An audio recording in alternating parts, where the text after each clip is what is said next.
এইমাত্র বইমেলা থেকে ফিরলাম। ফিরেই আমি লাইভে এসেছি, কারণ কালকেই বইমেলার শেষ দিন। কাল থেকে ব্যস্ত হয়ে পড়ব, যদি না কোনো বিশেষ পরিস্থিতি তৈরি হয়। কালকে লাইভ করার কোনো প্রশ্ন নেই। তো আজকে কেন লাইভ হলাম? আজকেও লাইভ হওয়ার কোনো প্রয়োজন ছিল না, মানে প্রস্তুতি ছিল না। আমি প্রস্তুতি ছাড়াও লাইভ হই, এটা ঠিকই, কিন্তু মানে মানসিক প্রস্তুতি যেটা, সেটা আজকে সত্যিই ছিল না। একটা বিশেষ বার্তা দেওয়ার জন্য লাইভে এসেছি। সবাই যারা রয়েছেন এখানে, বিশেষ করে যারা আমার ফেসবুকে আছেন, এখনও আমি বলছি না যে সবাইকেই আমার মতে বা আমাদের মতে বিশ্বাস করতে হবে বা মেনে নিতে হবে, বিতর্ক স্বাগত। কিন্তু এমনও কিছু মানুষ এখনও আছেন যারা বিভিন্ন পোস্ট সবসময় একটু নীরবেই থাকেন, কোনো রিয়াকশনই দেন না, কমেন্ট লাইক কিছুই করেন না, কিন্তু আছেন। এমনও মানুষও আছেন আমার ফেসবুকে, যদিও আস্তে আস্তে তাদের সংখ্যা কমে যাচ্ছে, কারণ মুখোমুখি হওয়া পরিচিত মানুষের সংখ্যা এত বাড়ছে যে ভার্চুয়াল ফ্রেন্ড আগামীতে সম্ভবত, বেশি দিনের কথা নয়, আমার ফেসবুকে তো 5,000-এর বেশি ফ্রেন্ড নেওয়া যায় না। তো সেক্ষেত্রে আমার এই ফেসবুক এই প্রোফাইলটিতে আগামীতে যারা থাকবেন, মুখোমুখি হওয়া পরিচিত মানুষ বা কোনোভাবে ইন্টারাকশন হয়েছে এমন মানুষই থাকবেন, কারণ তাদের সংখ্যা ক্রমাগত বেড়ে চলেছে এবং এই বইমেলাতেও তাদের উপস্থিতি, নতুন নতুন মানুষের উপস্থিতি, সহযোদ্ধার উপস্থিতি, যাদের আমি জানতামই না, তারা নীরবে ফলো করে যাচ্ছিলেন এবং তারা রিকোয়েস্ট পর্যন্ত পাঠাননি গ্রহণ করতে পারবো কি না এই ভেবে। তো তারা নীরবে আমাকে ফলো করে চলেছিলেন। এরকম মানুষ অনেকেই এসেছেন বইমেলায়। এবার তাদেরকে আমি এক এক করে ইনক্লুড করব আমার বন্ধু তালিকায়, স্বাভাবিক। কিন্তু এই লাইভ যখন হয়েছি তখন আমি এই লাইভে এই একজন এরকম মানুষের নাম বলছি না, এখন তো নাম বললেও নেগেটিভ পাবলিসিটি হয়ে গেলেও পজিটিভ পাবলিসিটি হয়ে যায়, মানে নাম এখানে ম্যাটার করে না, কারণ এরকম চিন্তাভাবনা অনেকেই করছেন এবং আমাদের দালাল মিডিয়া, মেন স্ট্রিম মিডিয়া আমাদেরকে যেমন করে ভাবাতে বাধ্য করছে, আমরা তেমন করেই ভাবছি। তো তিনি একটি অদ্ভুত মন্তব্য করেছেন আমার একটি পোস্টে। তো সেই পোস্টে আমি জবাব দিয়েছি, কিন্তু তার এখনও রেসপন্স পাইনি। যাই হোক, রেসপন্স পাওয়ার কথা নয়, যদি না কেউ এড়া বা জ্ঞানা তর্ক করতে চায়। তো সেই বিষয়ে আজকের আলোচনা, হ্যাঁ ঠিক ধরেছেন, জিরো কার্বন এমিশন, যে বিষয়ে আমি আগেই আলোচনা করেছি এবং এ বিষয়ে ইউটিউব ভিডিও রয়েছে আমার এই প্যারিস প্রোটোকলের ওপর বা প্যারিস ট্রিটির ওপর। কিন্তু ফেসবুকে মনে হয় এই বিষয়ে আমি কোনো লাইভ করিনি, ওটা সরাসরি ইউটিউবের জন্যই করেছিলাম যতটা মনে পড়ছে। তো যাই হোক, আমি আজকে ফেসবুকে এই জিরো কার্বন এমিশনের খেলাটা, গল্পটা একটু আলোচনা করতে চাই, কারণ একজন মন্তব্যকারী সেটাকেই সামনে না, আজকে বিষয় তেমন কিছু বলিনি জয়দেব। আজকে মিক্সড, মানে অনেক বিষয় থাকবে, তবে মূল বিষয় হচ্ছে জিরো কার্বন এমিশন একটি বিষয়, আরেকটি বিষয় হচ্ছে চিকিৎসা পদ্ধতি, যেটা আপনারা জানেন।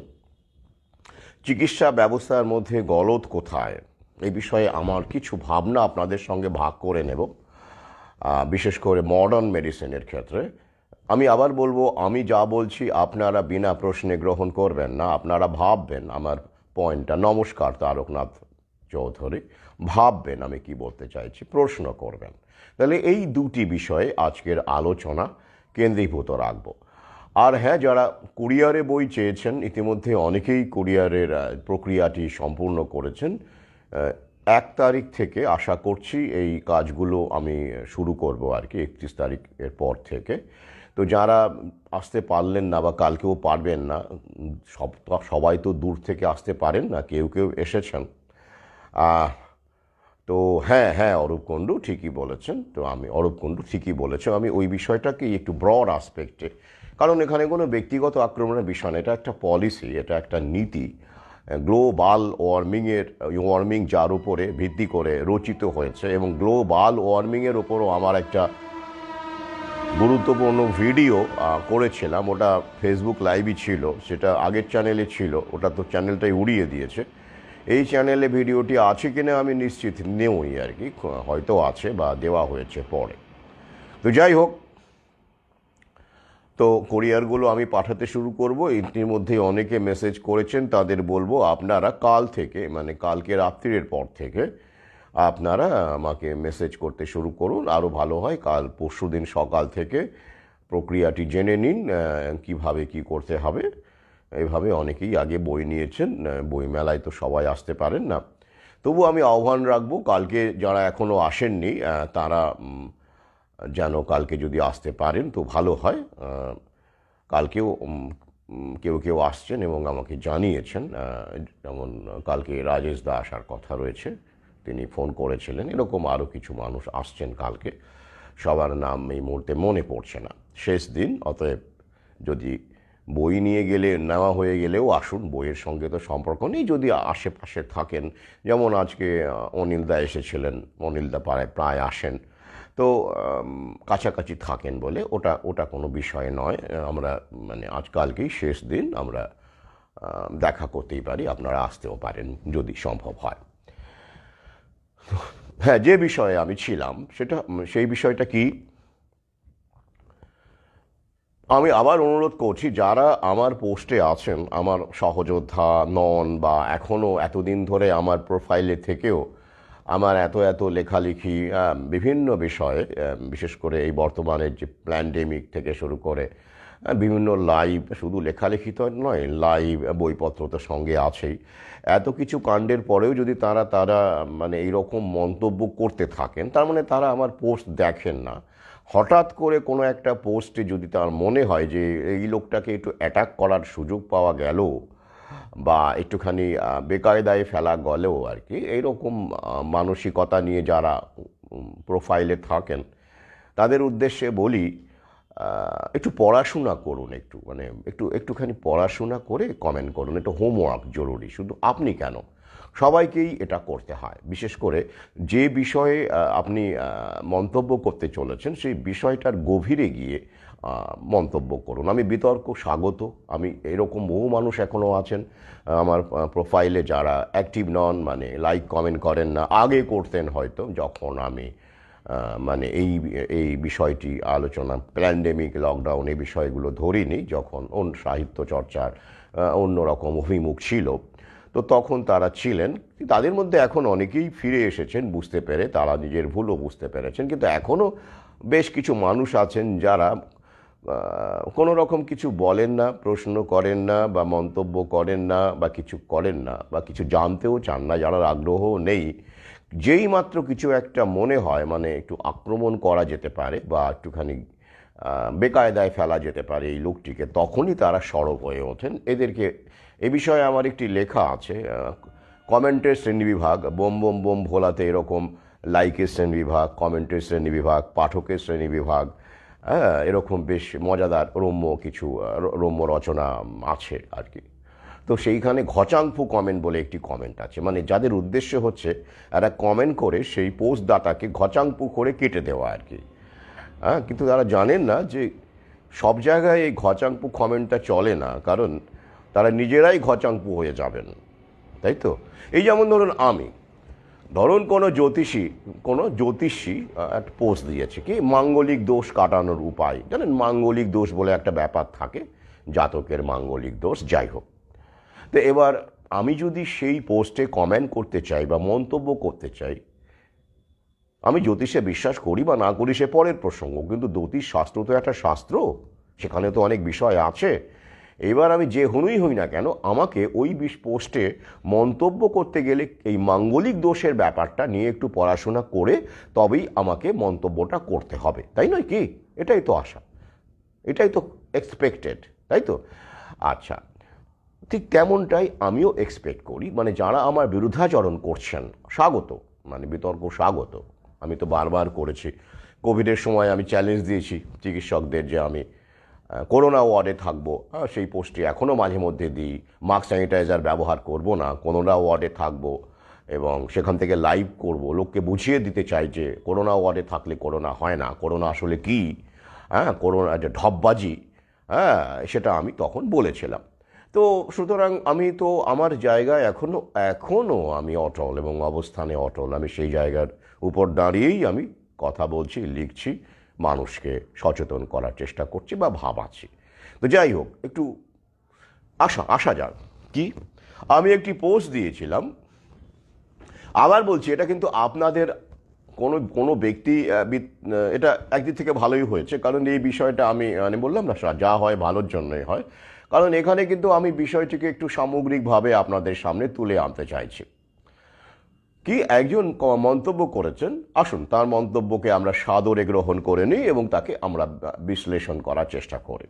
কারণ সেটি মেইনস্ট্রিম মিডিয়ার মন্তব্য, অর্থাৎ তার মন্তব্যটি মেইনস্ট্রিম মিডিয়ার মন্তব্য বা অবস্থান হিসেবে গ্রহণ করে আমরা আলোচনাটা শুরু করতে পারি, তাই তো? এখানে ব্যক্তি কিন্তু ব্যাপার নয়, এখানে হচ্ছে পলিসিটা ব্যাপার ম্যাটার করে। এখানে যে বিজ্ঞানটা, মানে বিজ্ঞানের নাম করে যার সায়েন্টিজম বলা হয়েছে, মানে বিজ্ঞান যখন একটা মতবাদে পরিণত করা হয়েছিল, তো হয়েছে তখন, হয়েছিল এটা অনেক আগে থেকেই প্রসেসটা শুরু হয়েছে। ওরা কৌশলে আমাদের শিক্ষা ব্যবস্থার মাধ্যমে, মিডিয়ার মাধ্যমে আমাদের মস্তিষ্কের মধ্যে বিভিন্ন রকম জার্গন টার্মিনোলজি আমাদের মস্তিষ্কের মধ্যে ঢুকিয়ে দিয়েছে এবং আমাদের সেই মতো করে ভাবতে বাধ্য করেছে। তো বেশ, তো সেইখানে আমি বলেছিলাম যে প্লাস্টিকের কাপে, যেটা মাইক্রোপ্লাস্টিক থাকে আপনারা জানেন, যে কাগজের কাপগুলোতে, এবং সেটা গরম পানীয়র সংস্পর্শে এলে, চা কফির সংস্পর্শে এলে কিছুক্ষণ পরেই, মূলত 10-15 মিনিট একদম বেশি রাখাই উচিত না ওটা, এবং প্রেফারেবলি না খাওয়াই ভালো, মাটির ভাঁড়ে খাওয়া ভালো, আমি এমনটা বলেছি। এবং সেইখানে যদি কেউ এটা ওই কাগজের কাপে এই গরম পানীয় সে পান করতেই থাকে, তো একটা সময়ের পরে তার কি রোগ হতে পারে, কার্ডিওভাস্কুলার থেকে শুরু করে এন্ডোক্রাইন সিস্টেম, এই বিভিন্ন রকমের রোগগুলো আমি সেখানে একেবারে লিঙ্ক সহ উল্লেখ করে দিয়েছি। এটা একদম তাদেরই বিজ্ঞান।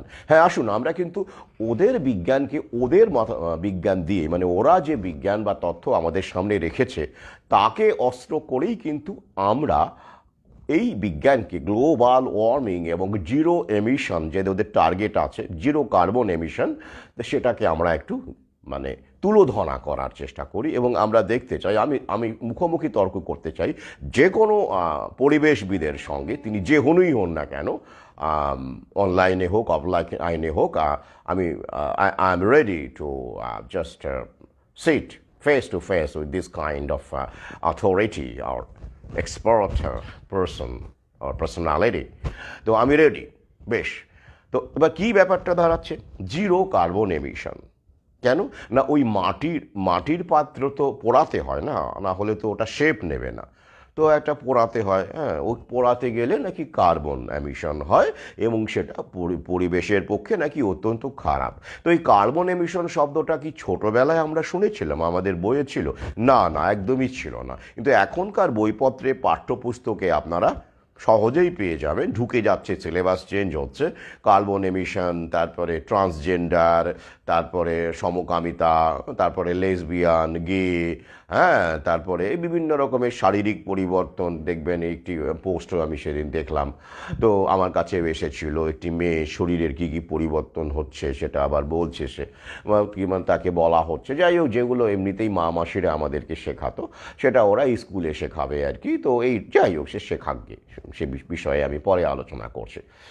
তো আমরা প্রোগ্রেসিভ হচ্ছি, উদার হচ্ছে, পাশাপাশি আমাদের কিন্তু তার দামটা, যে মূল্যটা, আমরা কিছু পেলে দেখবেন জীবনের সর্বক্ষেত্রেই প্রযোজ্য। নদীর যখন একটা পার ভাঙে তখন আরেকটা পার গড়ে, তাই তো? যখন একটা গড়ে তখন একটা ভাঙে, দুটো, এটা কিন্তু একটা প্রক্রিয়া। তাই আমরা কি পাচ্ছি, যারা ভাবছেন আমরা দারুণ সভ্য হচ্ছি, দারুণ কিছু পাচ্ছি, তারা ভুলে যাচ্ছেন বিনিময়ে কি হারাচ্ছি। তো আমার কাজ হচ্ছে এই যে সত্য আমরা পাচ্ছি বা এই বিজ্ঞান, এটার উন্মোচন করা, এটা সত্যি কতটা বিজ্ঞান। কারণ বিজ্ঞানকে সামনে নিয়েই তো এই প্রগতি, বিজ্ঞানকে ওরা কাজে লাগিয়ে শিখণ্ডী করে এই গ্লোবাল ওয়ার্মিং, তারপরে ভ্যাকসিনেশন প্রোগ্রাম, তারপরে প্যারিস ট্রিটি, এগুলো সব কিছুর পেছনেই বিজ্ঞানকে ওরা ব্যবহার করছে এবং দাবি করছে ওটাই বিজ্ঞান। তো অর্থাৎ আর্থসামাজিক পরিবর্তনগুলো বিজ্ঞানের নাম করেই আনা হচ্ছে, ইলেকট্রিক কার, ফসিল ফুয়েল। ঠিক আছে, তো ব্যাপারটা কি, জিরো কার্বন এমিশন কিন্তু প্যারিস ট্রিটি, একটি প্যারিস প্রোটোকলের একটি লক্ষ্য, জানেন তো? শুনলে বেশ হাসিও পাবে, বেশ ভয়ও পাবেন যদি গভীরে যান। আমি আসছে কীরকম সেটা, এটা 2015 নাগাদ এটার ড্রাফটিং এবং এটা কার্যকর হয়েছিল, মানে সবাই সই টই করেছিল এরকম সময়। এবং ডোনাল্ড, এবং এটাতে কিন্তু ইন্টারেস্টিং ব্যাপার এটাই যে ডোনাল্ড ট্রাম্প যখন রাষ্ট্রপতি হন তখন কিন্তু এই প্যারিস ট্রিটি বা প্যারিস প্রোটোকল থেকে তার কিন্তু বেরিয়ে এসেছিলেন, কারণ তিনি বলেছিলেন জিরো এমিশন নর্মসের লক্ষ্য পূরণ যদি আমেরিকাকে করতে হয়, আমেরিকা অন্তত 40 মিলিয়ন চাকরি বা জব হারাবে, অটোমোবাইল সেক্টর থেকে শুরু করে কারখানা বা ফ্যাক্টরি, কারণ সেখানে এই সব মেকানিজমকে প্রয়োগ করা হবে জিরো এমিশন, কার্বন এমিশনের নাম করে। তো তাই তিনি প্যারিস প্রোটোকল থেকে আমেরিকাকে বের করে এনেছিলেন। কিন্তু এই কারণেই, মূলত আরও অনেক কারণ ছিল অবশ্যই, কারণ এরা সবাই দালাল চায়। ট্রাম্পও দালাল ছিলেন অবশ্যই, ট্রাম্পকেও জায়নির শক্তির কথায় ওঠা বসা করতে হয় এবং না হলে মুশকিল।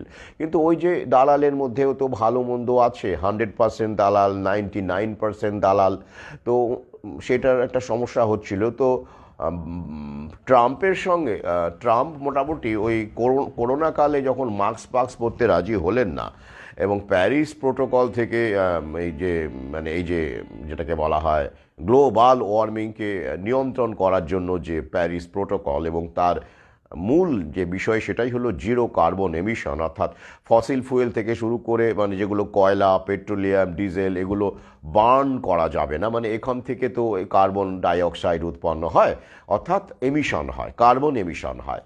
তো এটা করতে গেলে তো অটোমোবাইল সেক্টর, বুঝতেই পাচ্ছেন, ডিজেল পেট্রোল এই গাড়িগুলো বাতিল হয়ে যাবে, এবং সেই গাড়িগুলো যারা মেকানিক, যারা ট্র্যাডিশনাল এই ভেহিকল যেগুলো এতদিন ধরে আমি এক কথায় ফসিল ফুয়েল ড্রিভেন ভেহিকল, তো সেখানে তো তারা আর সেইগুলো উঠে যাবে এবং সেখানে তারা মেকানিক হিসেবে, গ্যারেজ মেকানিক বলুন, এই চাকরিগুলোও চলে যাবে। অটোমোবাইল ইঞ্জিনিয়ার যারা এই ডিজেল বা এই ধরনের যে লোকোমোটিভ বলুন বা এই যে বিভিন্ন রকমের যে সেগমেন্টগুলো আছে গাড়ির ইঞ্জিনের, তো সেই পুরোটাই তো বদলে যাচ্ছে না। ইলেকট্রিক কারের ব্যাপারটা তো একদমই আলাদা, তার সঙ্গে তো এই ডিজেল ইঞ্জিন বা পেট্রোল ইঞ্জিনের সঙ্গে তো আকাশ পাতাল পার্থক্য, সেগুলো অনেকটা ইউজ অ্যান্ড থ্রোর মতো, তাই তো?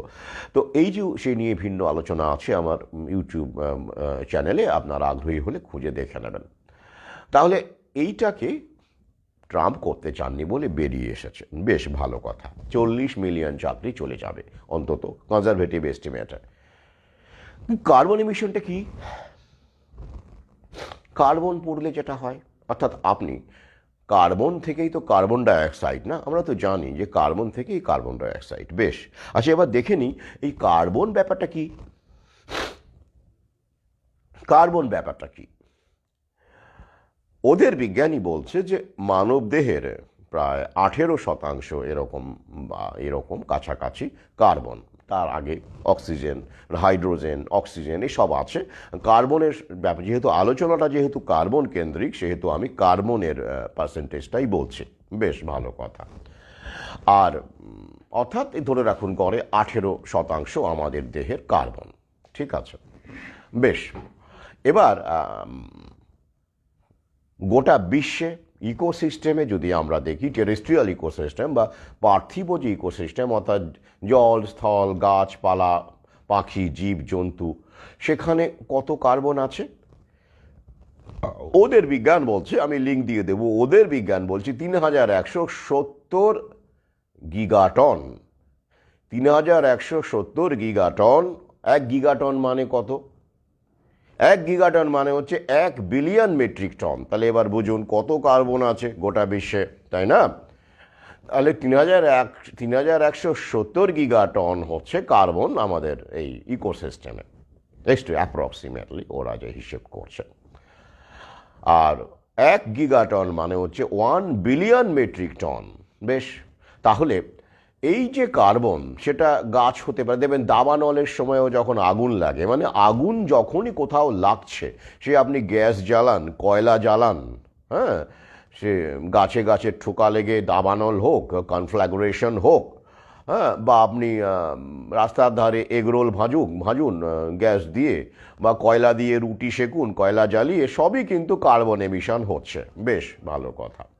তো এটা কি নতুন হচ্ছে? হচ্ছে না। শুধু তাই নয়, আমাদের গাছপালা, এই যে আমরা গাছ লাগানোর কথা, এখন তো দেখবেন গাছ লাগালেই পদ্মশ্রী। আগে হ্যাঁ, কে একজন আমি ওনাকে ছোট করছি না অবশ্যই, উনি তো এত কিছু ওনার জানার কথা নয়। ওই যে সরকার দেখবেন, রাষ্ট্র দেখবেন, যেগুলো গ্লোরিফাই মানে গৌরব গাথা বলে প্রচার করে, সেখান থেকে সাবধান থাকবেন। যেমন রক্তদান মহৎদান, এই রক্তদান মহৎদানের ব্যাপারটা কিন্তু আমি আগেই আলোচনা করেছি। যারা আগ্রহী তারা ইউটিউব থেকে দেখে নেবেন। তো দেখে নেবেন রক্তটা আসলে কোথায় যাচ্ছে, কেন এত লোকজন উদ্যোগ নিয়ে রক্তদান মহাদান করে। বেশ ঘন ঘন অনেকে তো সপ্তাহে পারলে 2-3টে রক্তদান শিবির করে ফেলে। তো কেন সেই রক্তটা কোথায় যাচ্ছে, কাদের কাছে যাচ্ছে? ফার্মা কোম্পানি বিনা পয়সায় রক্ত পেয়ে যাচ্ছে, আপনারা 2টো ডিম সদ্য খেয়ে চলে আসছে না? ওরা বিলিয়ন বিলিয়ন ডলারের ব্যবসা করছে প্লাজমা থেকে ড্রাগ বানিয়ে, তাই তো? সংক্ষেপে বললাম, এটা নিয়ে তথ্য আছে, ভিডিও দেখে নেবেন। তো সেরকম গাছ হচ্ছে মহান, গাছ লাগানো খুব ভালো কাজ। দেখবেন ইদানিংকালে অনেকে গাছ লাগাচ্ছে এবং ছবি দিচ্ছে, এবং এরা বয়স হয়ে গেলে এরা যে পদ্মশ্রী পাবেন এ নিয়ে আমার বিন্দু মাত্র কোনো আমার সন্দেহ নেই।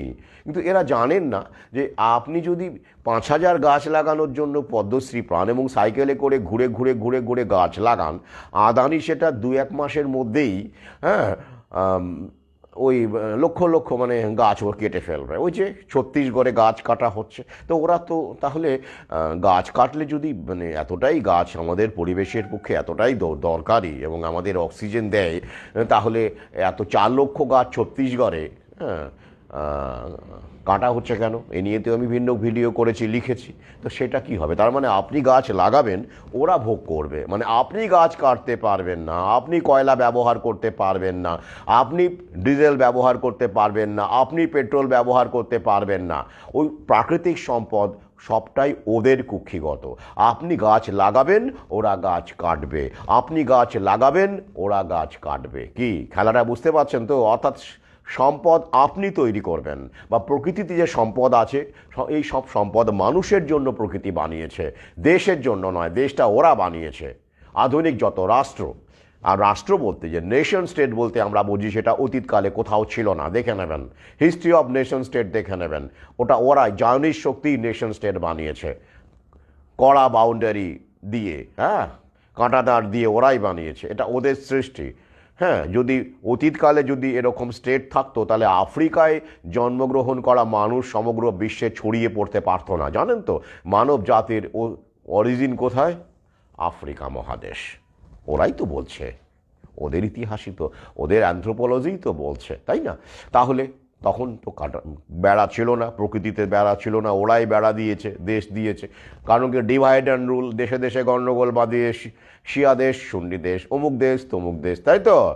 ওরাই এগুলো করে। ওই যে ব্যাংকিং ব্যবস্থাকে ওরা ওদের হাতের মুঠোয় নিয়েছে, ওদের সিস্টেম। ওরা পুরস্কার দেবে, ওদের মতামত যারা মেনে চলবে, এবং সেইভাবে এটা আপনিও করবেন। ভাবুন না, গভীরে গেলে বুঝতে পারবেন। আপনি যদি কোনো একটা কোম্পানির বা কোনো কিছুর মালিক হয়ে বসেন এবং কুক্ষিগত করতে চান এবং শোষণ করতে চান শ্রমিকদেরকে, তো সেক্ষেত্রে আপনি তো অমানবিক আইন করবেনই, এক্সপ্লয়েট করবেন, এবং আপনি আপনার কর্তৃত্বকে আরও বেশি করে মজবুত করতে চাইবেন। এটা আমাদের মানসিকতা, জানেন তো? এই প্রসঙ্গে জোনাথন সুইফটের আমার অবিস্মরণীয় একটি উক্তি আমার মাথার মধ্যে মাঝে মাঝে ঘোরে, এবং সেটা আমার বিভিন্ন লেখাতেও সেটা প্রতিফলিত হয়েছে। জোনাথন সুইফটের নাম আপনারা শুনে থাকবেন। গ্যালিভার ট্রাভেলসের রচনাকার হিসেবে তাকে আপনারা চিনে থাকবেন। এছাড়া টেল অফ এ টাপ, ব্যাটল অফ বুকস, এরকম বহু বইপত্র উনি লিখেছেন। মূলত স্যাটায়ার লিখতেন, তীক্ষ্ণ ব্যঙ্গ তার লেখার মধ্যে পাওয়া যায় জোনাথন সুইফট। তবে তার মধ্যে একটা বার্তা থাকে, অ্যালিগোরিক্যাল একটা মেসেজ থাকে। যাই হোক, সেটা সাহিত্যের বিষয়, এখানে সে আলোচনায় যাচ্ছি না। তো উনি একটা অবজারভেশন রেখেছিলেন যে principally I hate the animal call man, but personally I love John, Thomas, Dick, Harry, এইরকম আর কি ব্যাপারটা। কি নীতিগতভাবে আমি মানুষ নামক জন্তুটাকে ঘেন্না করি, নীতিগতভাবে প্রিন্সিপালি, কিন্তু ব্যক্তিগতভাবে আমি কয়েকজন নাম আমার বন্ধু, যেমন জন, ডিক, হ্যারি, অমুক তমুক, এদেরকে আমি ভালোবাসি। তাহলে বুঝতে পারছেন তো, এখানে একটা চরম স্যাটায়ার এবং যন্ত্রণা থেকে তিনি এই কথাটা বলেছিলেন যে তিনি মানুষকে কেন ঘেন্না করেন প্রিন্সিপালি। এই সব দেখলে আমার তো তাই মনে হয় মানুষের মধ্যেই একটা এভিল আছে, একটা ভয়ঙ্কর রকমের স্বার্থপর দৈত্য, যেটা অস্কার ওয়াইল্ড লিখেছিলেন দ্য সেলফিশ জায়ান্ট। তো সেখানে অবশ্য গল্পে খুব সহজেই সেলফিশ জায়ান্টের চৈতন্য উদয় হয়েছিল। সে শিশুটির সঙ্গে একাত্ম হয়ে গিয়েছিল, কিন্তু বাস্তবে তো সেটা হয় না। হয় কি? হয় না, হচ্ছে না। আমি স্বপ্ন দেখি, তবু আমাদের লড়াই করে যেতে হবে। তো যাই হোক, এবার তাহলে যে প্রসঙ্গে ছিলাম, তাহলে এটা তো গেল 3170 গিগাটন কার্বন। বেশ, এবার কার্বন ডাইঅক্সাইড কিভাবে হচ্ছে, কিভাবে হচ্ছে? প্রথমত ওই যে বললাম কয়লা, এ কারণেই দেখবেন আগামীতে কয়লা, ইতিমধ্যে দেবেন কয়লা পাওয়ার ক্ষেত্রে অনেক রকম বিধিনিষেধ হয়েছে, রাস্তা জ্বালানোর ক্ষেত্রে, বা আপনার গ্যাসের উপর দেখবেন আস্তে আস্তে, এই কারণেই দেখবেন এইসব আরম্ভ করেছে, কন্ট্রোল আরম্ভ করেছে। আধার কার্ড, অমুক তমুক, এসব কেন করছে? উদ্দেশ্য তো একটা আছেই। হ্যাঁ, তো অর্থাৎ এই ফসিল ফুয়েল পোড়ালে, বার্ন করলে কার্বন ডাইঅক্সাইড হয়। ব্যাস, এটা না হয় বলছে ওরা হিউম্যান অ্যাক্টিভিটি, অর্থাৎ এই সব fossil fuel, diesel, petrol, gas, petroleum gas বা ন্যাচারাল গ্যাস, যাই হোক, এগুলো মানুষ ব্যবহার জিরো করে ফেলতে হবে, অর্থাৎ তাহলে জিরো এমিশন হবে। তাহলে কি করতে হবে? ওই যে ব্যাটারি চালিত কার, যদি ব্যাটারি চালিত কারের বিদ্যুৎটা যে আবার ফসিল ফুয়েল থেকেই আসছে, সেটা ওরা বলবে না, ওটা দৃশ্যমান নয়। আমরা তো দৃশ্যমানেই আগ্রহ, আমরা যেটা দেখা যায় সেটাকেই বিশ্বাস করি, কিন্তু ভেতরে খেলাটা কি সেটা আমরা ধরতে পারি না। আর ভেতরে খেলাটা ধরতে পারি না বলেই ওরা জায়নির শক্তি বারবার করে এই একই সুযোগটা নিয়ে আমাদের মুরগি বানায়, আমাদের বোকা বানায়, তাই তো? বেশ, এছাড়া কার্বন ডাইঅক্সাইড কি হয়? গাছ রাত্রিবেলা শ্বসন প্রক্রিয়ার মাধ্যমে গাছ কার্বন ডাইঅক্সাইড ছাড়ে, তাই তো? তাহলে যারা মনে করেন যে না গাছ মানেই অক্সিজেন, তারা কিন্তু ভুল করেন। কিছু কিছু গাছ আছে যারা অক্সিজেনই বেশি ছাড়ে, যেমন অশ্বত্থ গাছ বলুন বা ঘৃতকুমারী, এ তো হাতে গোনা। তো যাই হোক, মূল বিষয়টা হলো গাছ ফটোসিনথেসিসের প্রক্রিয়ার মাধ্যমে, যেটা আপনারা তো জানেন, ও নিয়ে আর নতুন করে বলার কিছু নেই। আর রাতের বেলা রেসপিরেশন, তো দিনের বেলা অক্সিজেন তৈরি করে এবং রাতের বেলা কার্বন ডাইঅক্সাইড ছাড়ে, যে কারণে আমাদের ছোটোবেলায় বলা হতো গাছের তলায় রাত্রিবেলা শুতে নেই। এটাই কারণ, ভূতফুতের ব্যাপারটা নয়, আসলে সাফোকেশন হতে পারে, ঠিক আছে, যদি সেরকম গাছ হয়। তো ভালো কথা, এটা গেল। আচ্ছা, তাহলে কি হলো? গাছ গোটা বিশ্বে দেখুন, এত অরণ্য, গাছ, এত কিছু আছে, তারা কত কোটি টন তাহলে তারা কার্বন ডাইঅক্সাইড ছাড়ছে বলুন তো রাতের বেলা। বেশ, এছাড়া কয়লা, ডিজেল ইত্যাদি ইত্যাদি, কয়লা তো অনেক আগে, ডিজেল পেট্রোল নয় পরে এসেছে। তো এই কয়লা বিশেষ করে, এ তো মানুষ 1000 বছর ধরে জ্বালাচ্ছে, এটা তো নতুন আবিষ্কার নয়, তখন তো ওটাই ছিল। তাহলে এই যে গাছের কার্বন ডাইঅক্সাইড, তারপরে এই যে ফসিল ফুয়েল, বা এতদিন ধরে তো ডিজেল পেট্রোলই ধরলাম, এত কার্বন ডাইঅক্সাইড বাতাসে মিশে গেছে, তাহলে তাতে আমাদের দম বন্ধ হয়ে যাওয়ার কথা ছিল। তো আমাদের কি দম বন্ধ হচ্ছে? হচ্ছে না।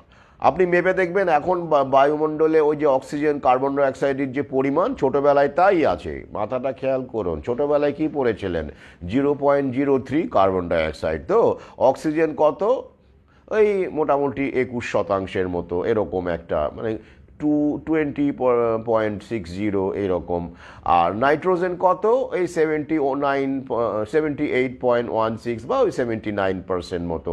তো এরকমই তো, তারপরে বাকিটা আর্গন, ক্রিপ্টন, জেনন, এসব নিষ্ক্রিয় গ্যাস আমাদের বায়ুমণ্ডলে আছে, ছোটোবেলায় আমরা পড়েছিলাম। তো এখন এত দূষণের ফলে এত কার্বন ডাইঅক্সাইড হলো, এত হলো, চেরনোবিল হয়ে গেল, এত সব কারখানা হলো, এত কিছু হলো, তারপরেও একটু দেখে নেবেন, আপনার বইটা, পাঠ্য বইটা একটু দেখে নেবেন তো কার্বন ডাইঅক্সাইড কত হলো, 10% হয়ে গেছে কিনা বা 15% হয়ে গেছে কিনা।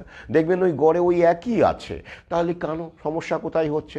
যদি সত্যি সত্যি বায়ুমণ্ডলে কার্বন ডাইঅক্সাইড বেড়ে যেত কার্বন এমিশনের ফলে, তাহলে আমাদের শ্বাস নিতে অসুবিধে হতো, আমরা শ্বাসকষ্টে ভুগতাম, তাই তো? আমাদের পোর্টেবল অক্সিজেন সিলিন্ডার নিয়ে ঘুরতে হতো। ওরা অবশ্য সেটাই চায়, কারণ ওইটা তো ফ্রিতে প্রকৃতি আমাদের দিচ্ছে।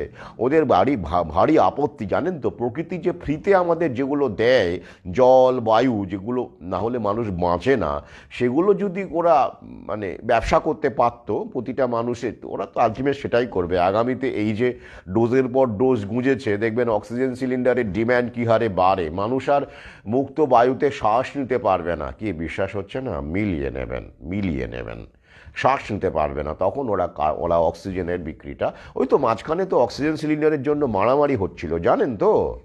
হ্যাঁ, এখনো কিছুই দেখেননি। অর্থাৎ পৃথিবী থেকে আমরা যা কিছু ফ্রিতে পাই, গাছরা, চিকিৎসা, জড়ি বুটি, হ্যাঁ, মাটি, কিছুই ওরা আমাদের নাগালের মধ্যে আর রাখতে চাইছে না। তাই এসব গাল গল্প দিয়ে আমাদেরকে, কি বিশ্বাস হচ্ছে না? এটা গাল গল্প, বিশ্বাস করুন, নাহলে কিন্তু এর পরে আমি যা বলতে চলেছি চক্ষুর চড়ক গাছ হয়ে যাবে, তাই তো? তাহলে আমি কোথায় ছিলাম? যে যুগ যুগ ধরে, হাজার হাজার বছর ধরে মানুষ তো আগুন জ্বালিয়েছে, কয়লা, তার আগে কাঠ দিয়ে আগুন জ্বালিয়েছে, সবই তো কার্বন ডাইঅক্সাইড উৎপন্ন করে। তাহলে এত কার্বন ডাইঅক্সাইড গেল কোথায়? আমাদের তো দম বন্ধ হয়ে মরে যাওয়ার কথা। গাছপালা তো আগে আরও বেশি ছিল, এখন না হয় নগরায়নের ফলে গাছপালা কাটা হয়েছে। তো রাতের বেলা যে অক্সিজেনটা গাছ উৎপন্ন করছে, কার্বন ডাইঅক্সাইডটা ছাড়ছে, রিলিজ করছে অ্যাটমসফিয়ারে, তো সেটা আরও অনেক পরিমাণে ছিল। আগে পৃথিবীতে অনেক বেশি অরণ্য ছিল, ফরেস্ট কভার ছিল। তাহলে এখন তো সেটা কমে গেছে নগরায়নের ফলে। তাহলে আমাদের তো দম বন্ধ হয়ে মরে যাওয়ার কথা। হ্যাঁ, যেমন করে ডাঙায় মাছ তুললে যেমন হয়, তা আমরা মরছি না তো? কেন মরছি না? এই কার্বন ডাইঅক্সাইড সমুদ্র শুষে নেয়। দেখে নেবেন, সমুদ্রের যে স্যালাইন ওয়াটার আছে, স্যালিনিটি যেটাকে বলা হয়, সেই সমুদ্রের একটা অসীম ক্ষমতা আছে। সে কার্বন ডাইঅক্সাইড শুষে নিতে পারে, অ্যাবজর্ব করতে পারে। আগে হ্যাঁ, এই সমুদ্র, এই কারণেই পৃথিবীতে কি বলুন তো, 3 ভাগ জল 1 ভাগ স্থল। তো কেন?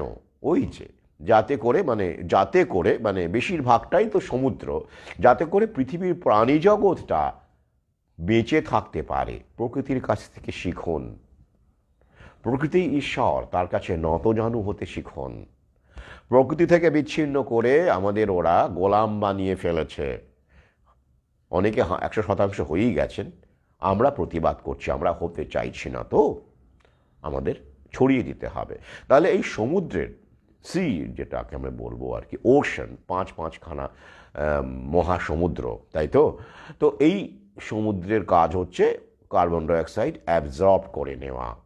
বিজ্ঞান তো তাই বলছে, ওদের বিজ্ঞানও তো তাই বলছে। আমি তো সবসময় ওদের ছাগল ওদের অস্ত্রে কাটি। আমি দেখবেন খেয়াল করে, আমি কোনো আলোচনাতে কোনো লিঙ্ক হোমিওপ্যাথি থেকে দিই না, কোনো লিঙ্ক আয়ুর্বেদ থেকে দিই না। কেন দিই না? অনেকে বলেন, আমার বন্ধু তালিকায় তো অনেক হোমিওপ্যাথিক চিকিৎসক আছেন যারা যথেষ্ট আন্তরিকভাবে মানুষের পাশে থাকেন। এছাড়াও আয়ুর্বেদিক চিকিৎসকও আছেন। তো তাঁরা মাঝে মাঝে অভিমান করেন বা কখনো কখনো বলতে চান যে এই লিঙ্কগুলো কেন আমি মডার্ন মেডিসিন থেকে দিই। তো আমি এই উত্তরটা এখানে আরও একবার দিয়ে দিই, যে দেবতা যে ফুলে তুষ্ট তাকে সেই ফুল দিয়েই পুজো করতে হয়। আগে হ্যাঁ, আমি যদি এখানে হোমিওপ্যাথির লিঙ্ক দিই কোনো কিছুর ব্যাপারে, তো যেটা যতই সত্যি হোক না কেন, এই ভদ্রলোক শ্রেণী তো আমাদের মধ্যে বেশিরভাগই, আমাদের মধ্যে অনেকেই এমন ছিলেন, এখন আমি বারবার বললাম অনেকেই, তারা ফিরে আসছেন, তারা প্রশ্ন করতে শিখেছেন। তো তারা কি মানবেন? তারা বলবেন না এটা হোমিওপ্যাথি কিছু জানে নাকি, ওটা তো পুরোটাই ফালতু একটা অপবিজ্ঞান। তো এরকম বলবে। ওই জন্য আমি ওসব ঝামেলায় না গিয়ে সরাসরি ওদের পাঁঠা, ওদের খাঁড়াতেই আমি কাটতে চাই। তাই এই লিঙ্কগুলো সেভাবেই দিয়ে থাকি। তো যাই হোক, এবারে তাহলে আমরা এই কারণেই আমাদের দম বন্ধ হচ্ছে না, আমরা বেঁচে আছি। রীতিমতো অক্সিজেন আমরা বায়ুমণ্ডল থেকে নিতে পারছি। তাহলে এখন যেটা প্রশ্ন, যে তাহলে জিরো কার্বন এমিশন ব্যাপারটা কি? কেমনটা লাগছে না? কেন করব জিরো কার্বন? আমার উদ্দেশ্যটা কি? পৃথিবীতে এতদিন ধরে মানুষ কাঠ খড় জ্বালিয়েছে। শীতকালে তো আমরা ছোটোবেলায় খড় জ্বালিয়ে বসতাম উত্তরবঙ্গে, হ্যাঁ, রাতের বেলা উনুনের ধারে, হ্যাঁ, কত আমরা পুড়িয়েছি। তো আমাদের তো এত এত কার্বন এমিশন করেছি আমরা, তো তাতে তো কোনো সমস্যা হয়নি। এবার ধরুন ব্যাপারটা, আপনি যদি একটা উনুন জ্বালান বা কয়লা জ্বালান, হ্যাঁ, ধোঁয়াটা যদি আপনার মুখে সরাসরি এসে নাকে, তখন আপনার একটা অস্বস্তি হয়, এই পর্যন্তই তো। তাতে কি এরকম পৃথিবীতে লক্ষ কোটি উনুন একসাথে জ্বলেছে এক সময়, তাই না? আমাদের ছোটবেলায় আমি দেখেছি, যখন আমরা সোনারপুরে থাকতাম, তো উনুনেই তো রান্না হতো, কয়লার উনুনেই। আমি নিজে কয়লা ভাঙতাম। হ্যাঁ, আমার মনে আছে, আমার একটা কাজের মধ্যে ছিল কয়লা ভাঙা। এছাড়া আরও অন্যান্য কাজ আমি ছোটবেলায় করেছি, যেমন আটা মাখা, রুটি বেলা। কি বিশ্বাস হচ্ছে না? সেই কাজগুলো কিন্তু আমার এখন সেলফ সাফিসিয়েন্ট হতে সাহায্য করেছে। কোনো কোনো কিছুই, কোনো শেখাই কিন্তু মিথ্যে হয় না। তো যাই হোক, শুধু তাই নয়, পুকুর থেকে পাঁক তুলে আমি গুঁড়ো দিয়েছি। মানে যে কয়লাগুলো ভাঙা হতো, যে গুঁড়োগুলো হতো না, সেই গুঁড়োগুলো তো নষ্ট করা যাবে না, সেগুলো তো কাজে লাগাতে হবে। তাই পাশের একটা পুকুর ছিল, যখন আমরা সোনারপুরে থাকতাম, সেই পুকুর থেকে বালতি বালতি পাঁক তুলে সেই কয়লার গুঁড়োর সঙ্গে মিশিয়ে আমি ঠিক আকৃতি যেমন গুলের হয়, যেমন করে গুল দিতে হয়, সেই গুল আমি দিয়েছি। তবে এখন কিন্তু আমি গুল দিচ্ছি না, হ্যাঁ। তো যাই হোক, তো তাহলে তাহলে ওটা একটা ঢপ। যদি কার্বন এমিশনের ফলে পৃথিবীতে মারাত্মক কোনো বিপদ হতো, এই যেমন ধরুন গ্লোবাল ওয়ার্মিং, ওরা গরম গরম বলে, তো ঠিক আছে বাবা, এই জানুয়ারি মাসে তুই মে মাস বানিয়ে দে, আর মে মাসকে জানুয়ারি মাস বানিয়ে দে, তাহলে বুঝবো হ্যাঁ গ্লোবাল ওয়ার্মিং হচ্ছে। হ্যাঁ, ঠান্ডা বেশি পড়েছে, শীতকালেই ঠান্ডা বেশি পড়ে, হ্যাঁ, গরমকালে গরম বেশি পড়ে। হ্যাঁ, ওরা হার্পকে ব্যবহার করে ক্লাউড সিডিং করে বৃষ্টি ফৃষ্টি বা দু একটা সাইক্লোন টাইক্লোন এদিক ওদিক করতে পারে, কিন্তু ঋতুচক্র পরিবর্তন করার ক্ষমতা ওদের নেই। আমার স্টাডি সেটাই বলছে। এটা নিয়ে আমি পরবর্তীকালে কোনো লাইভ করব, কারণ আপনারা অনেকেই আশঙ্কিত হচ্ছেন, যেটাকে বলে প্যানিক। আসলে প্যানিকগ্রস্ত মানুষ, যখন আপনি ভ্যাকসিনের প্যানিক করতেন, এখন ভ্যাকসিনের প্যানিকটা নেই, এখন আপনি এই প্যানিকে চলে যাচ্ছেন। মানে আমরা যারা প্যানিক করি, জানেন তো, আমাদের মধ্যে, ভদ্রলোকদের মধ্যে প্যানিক করার একটা মেন্টালিটি তৈরি হয়ে যায়। তাই নিশ্চিন্ত থাকুন। হ্যাঁ, ওরা মানে অসময়ে বৃষ্টি ঘটাতে পারে, সেটা ওরা করছে ফুড কন্ট্রোল করবার জন্য করছে, সেটা আমরা জানি, এ নিয়ে আমি বলেছি, লিখেছি। কিন্তু ওই ঋতুচক্র বদলে দেবে, অর্থাৎ মে মাসে জানুয়ারি মাসের মতো ঠান্ডা পড়বে, আর জানুয়ারি মাসে মে মাসের মতো গরম পড়বে, সেটা করে দেখাক। যেটা যদি করে দেখাতে পারে, তাহলে বুঝবো হ্যাঁ প্রকৃতি হেরে গেছে, হার জিতেছে। তখন আমি নত জানু হব জায়নির শক্তির কাছে, যে হ্যাঁ বাবা, তোমরা পেরেছো, তাই আমি আর প্রকৃতির পক্ষে লড়াই করতে চাইছি না, আমি সারেন্ডার করলাম। করে দেখাক। আমি চ্যালেঞ্জ দিচ্ছি, হার্প হোক আর যেই হোক না কেন, হার্পের বাবা হোক, করতে পারবে না। তো যাই হোক, বিষয়ে পরে আলোচনা করা যাবে। এবারে আসছি, তাহলে যদি আমি ধরে নিই যে হ্যাঁ, ওই যে যিনি মন্তব্য করেছিলেন যে হ্যাঁ কার্বন এমিশনের ফলে গ্লোবাল ওয়ার্মিং হচ্ছে, ওরা যেটা বলছে কার্বন ডাইঅক্সাইড পৃথিবীতে বেশি পরিমাণে জমে গেলে, কার্বন ডাইঅক্সাইড তো জানেন ভারী গ্যাস, তাই তো, 6 ফুটের মধ্যে কার্বন ডাইঅক্সাইড জমে থাকে। মানে কার্বন ডাইঅক্সাইড উপর দিকে ওঠে না, তাই তো। হাইড্রোজেন যেমন হালকা গ্যাস উপর দিকে উঠে গেল, হিলিয়াম হালকা গ্যাস উপর দিকে উঠে গেল। কি আমি আবার ভুলভাল বলছি না তো? ফিজিক্সের ব্যাপার কিন্তু। তো যাই হোক, তো মজার কথা কি, একটু আগেই কালকেই একজন আমাকে আবার একটা মেসেজ করেছেন। একটা যখন যখন আমি ইংরেজি ভাষা নিয়ে লেখালেখি করতাম, দেখবেন কিছু কিছু লেখা দ্বিতীয় খণ্ডেও আছে, ইডিয়াম থেকে উৎপত্তি বা সাহিত্যের বিভিন্ন বিষয় নিয়ে, তখন আমার কাছে অনেকেই অনুরোধ করতেন যে স্যার আপনি ইংরেজি বাগধারা বা ইংরেজি সাহিত্য বা ইংরেজি ভাষার ওপরে বই লিখুন না, আমরা পড়ব। আপনি ব্যাপারগুলো এত সুন্দর করে বুঝিয়ে দেন। তা এখন কীরকম আবদার আসে জানেন? অদ্ভুত অদ্ভুত আবদার আসে যে স্যার আপনার ওই নর্মাল ডেলিভারি এবং সিজারিয়ান ডেলিভারির ওপর কোনো বই আছে? ভাবুন, আমি কোথায় আমার অধঃপতন হয়েছে না কি হয়েছে আমি বুঝতে পারি না। এইরকম, অথবা এরকম ধরনের আবদার আসে যে মানুষের শরীরের মানে এই যে অ্যানাটমির বিষয়, এবং অ্যানাটমি যে চেঞ্জ হয় অ্যাডোলেশনস থেকে, মানে অ্যানাটমি বলবো না, যে হরমোনাল ফেঞ্জগুলো হয়, হ্যাঁ, তো তার উপরে কোনো বইপত্র আছে আমার, আমি কিছু লিখেছি এরকম কোনো বই, মানে এরকম ব্যাপারে আমরা জানতে চাই, তাহলে বলুন এগুলো কী হচ্ছে, এগুলো আমাকে কেন শুনতে হচ্ছে? মানে এত এত সব চিকিৎসক থাকতে আমাদের দেশে, আমাদের রাজ্যে, তো আমাকে কেন এগুলো শুনতে হবে? তো আমি অভিনয়ে বলেছি না, এখনো পর্যন্ত সেরকম কিছু বই লিখে উঠতে আমি পারিনি, মার্জনা করবেন, আর কি করব বলুন, তাই না?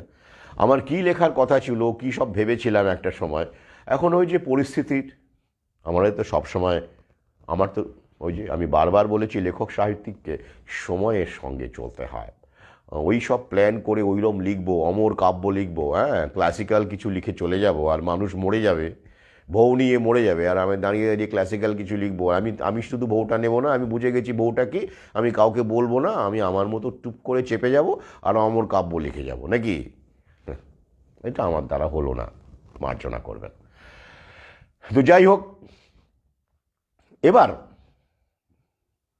প্রশ্ন করুন তাহলে, ঠিক আছে, কার্বন এমিশনের ফলে গ্লোবাল ওয়ার্মিং বাড়ছে, এবং তাতে করে পৃথিবীর গড় তাপমাত্রা বাড়ছে, এবং তাতে করে পোলার আইস ক্যাপ গলে যাবে, দেখবেন এরকম প্রচুর, ওরা যেটাকে বলে ডিজাস্টার মুভি ওরা বানিয়ে ফেলেছে। একসময় ইহুদিরা, মানে জায়নিস্ট শক্তি, ইহুদি অত্যাচারের উপরে প্রচুর ফান্ডিং করেছে, মানে দেখবেন দেখতে দেখতে চোখ ফেটে জল বেরোবে যে ইহুদিরা কত অত্যাচারিত, কত নির্যাতিত হয়েছিল সিনেমাগুলোতে। প্রচুর সিনেমা, এরকম প্রায় 4-5 ডজন সিনেমা আছে হোলোকাস্টের ওপরে। হোলোকাস্ট মানে কি বলুন তো?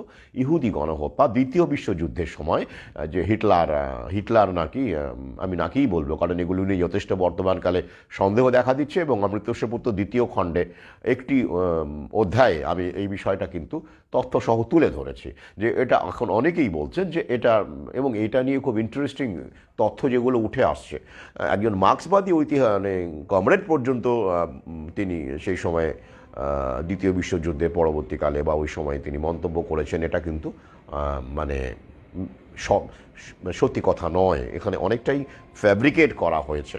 কারণ হলোকাস্টে যেটা দাবি করা হয় যে 60 লক্ষ ইহুদিকে হত্যা করা হয়েছে ইউরোপে, তো 60 লক্ষকে করা হয়েছে, কিন্তু সেই সময় মানে হলোকাস্টের আগে, এই শব্দটা বলে ফেললাম, তবে এখন তো ফেসবুক কিছু করছে না, দেখা যাক, ওরা নজরে রাখছে তো। তাহলে তার আগে ইউরোপে জনসংখ্যা, ইহুদিদের সংখ্যা কত ছিল? তাহলে নিশ্চয়ই 60 লক্ষ যদি মেরে ফেলা হয়, তার থেকে আগে কত ছিল হিসেবে, যে হিসেবটা পাওয়া যাচ্ছে, চমকে উঠবেন। গোটা ইউরোপ জুড়ে অত ইহুদি তখন ছিলই না, তাহলে মারল কোথা থেকে? শুধু তাই নয়, এই প্রজেক্টের কথা ব্রিটেন জানতো, আমেরিকা জানতো, যে এইরকম কনসেন্ট্রেশন ক্যাম্প তো হয়েছিল, এটা নিয়ে কোনো সন্দেহ নেই। কনসেন্ট্রেশন ক্যাম্প মানে ওই বন্দি শিবির, বুঝলেন তো? তো সেইখানে বন্দি শিবির মানেই যে ওদের সবাই ধরে ধরে গ্যাস চেম্বারে ঢুকিয়ে মেরে ফেলা হচ্ছিল, সেরকম কিন্তু কোনো তথ্য পাওয়া যায়নি। কারণ পরবর্তীকালে যখন এই মিত্রশক্তি জয়লাভ করলো, অ্যালাইড পাওয়ার যখন জয়লাভ করলো, তখন অনেক নিরপেক্ষ বৈতিহাসিক তারা কিন্তু ওই জায়গাগুলো, ওই গ্যাস চেম্বার যেগুলো মানে যেখানে ছিল এই কনসেন্ট্রেশন ক্যাম্প, যেমন ডাচাও, সাব্রেবার, এসব জায়গায় তারা কিন্তু ঘুরতে মানে যেতে চেয়েছিল, প্রবেশ করতে চেয়েছিল, এবং একজন ঢুকে পড়েছিলেন। উনি যেসব তথ্য নিয়ে আসেন, এবং তারপর থেকে ব্যাপারটা চাউর হয়ে যাওয়ার পর আর কাউকে ঢুকতে দেওয়া হয় না। আপনি যান, আপনি চেষ্টা করুন, অস্ট্রিয়া বা এইসব জায়গায় যে এখনও কনসেন্ট্রেশন ক্যাম্পগুলো ওরা ঘিরে রেখে দিয়েছে মেমোরিয়াল হিসেবে, সেখানে কিন্তু ওদের লোক ছাড়া নিরপেক্ষ কিন্তু কেউ সেখানে ঢুকতে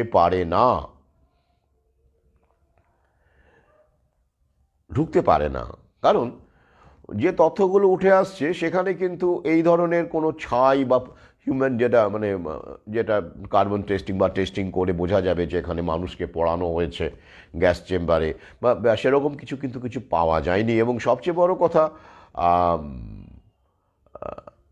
কাউকে নিরপেক্ষভাবে কাউকে সেখানে প্রবেশ করতেও পর্যন্ত দেওয়া হয় না এখন। শুধু তাই নয়, এইসব বিষয়ে যারা মুখ খুলেছিলেন, যেসব অধ্যাপক ঐতিহাসিক ইউরোপে এবং আমেরিকায়, তাদের চাকরি চলে গেছে, হ্যাঁ, তাদেরকে ব্যান করা হয়েছে, হ্যাঁ, তারা কোনো তাদের ডক্টরেট সম্মান সব ছিনিয়ে নেওয়া হয়েছে, এবং তারা বিভিন্ন জায়গায় তারা বক্তৃতা দিতে পারেন না, চাকরিও করতে পারেন না। মানে বুঝতে পারছেন তো ব্যাপারটা কীরকম ইন্টারেস্টিং না? যে তথ্য দিয়ে কেউ যদি একটা বই লেখে সন্দেহ প্রকাশ করে এই বিষয়টার ওপরে, গণহত্যার ওপরে, তাকে ভাই পাল্টা প্রশ্ন করো, তাকে তুমি সুযোগ দাও, হ্যাঁ, তাকে তুমি দরকার হলে বিচার করো বা কিছু করো, সেসব না করে ধরাধরি চাকরি থেকে ছাঁটাই করা। কে বুঝতে পারছেন? ওই যে ওদের কন্ট্রোল সর্বত্র, হ্যাঁ, তো সেসব ওরা করেছে এক সময়, কিন্তু ওই যে কতদিন ধরে রাখবে? এখন মানুষ তো জাগছে না, আমরাও তো জেগেছি অনেকেই, আগামীতে আরও জাগবো। এই সত্যগুলো আসলে এই করোনা কিন্তু প্রথম প্রোপাগান্ডা নয়, এর আগেও ওটা, মানে তার আগে ওই সেকেন্ড ওয়ার্ল্ড ওয়ারের ওইটা হলো সবচেয়ে বড় প্রোপাগান্ডা। তখন প্রিন্ট মিডিয়ার মাধ্যমে এবং সিনেমার মাধ্যমে দেখবেন এরকম প্রচুর চলচ্চিত্র আছে, আমি সেগুলো দেখেছি একটা সময় ডকুমেন্টারি হিসেবে। তো ওগুলো না দেখলে তো ওসব লেখা যায় না, না?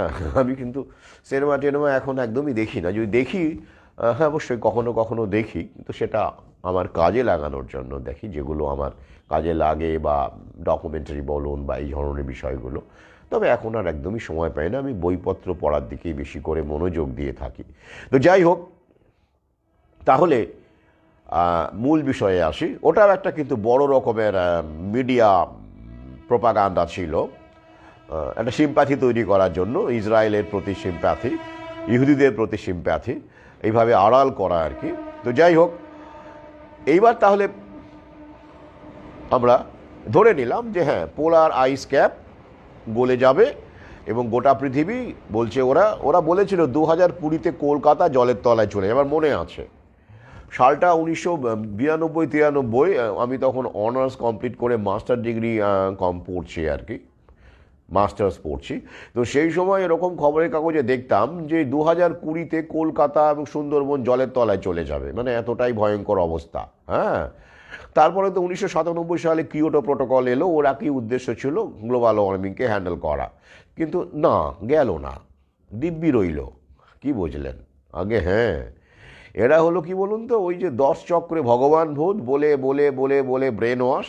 তো এইরকম লোকজন আমার বন্ধু তালিকাতে আছেন বা থাকবেন, এটাই তো স্বাভাবিক। কিন্তু আমার দুঃখ এটা যে তারা আমার অন্যান্য পোস্ট, লাইভ এগুলো একটু সময় করে কারা দেখেন না কেন বলুন দেখি?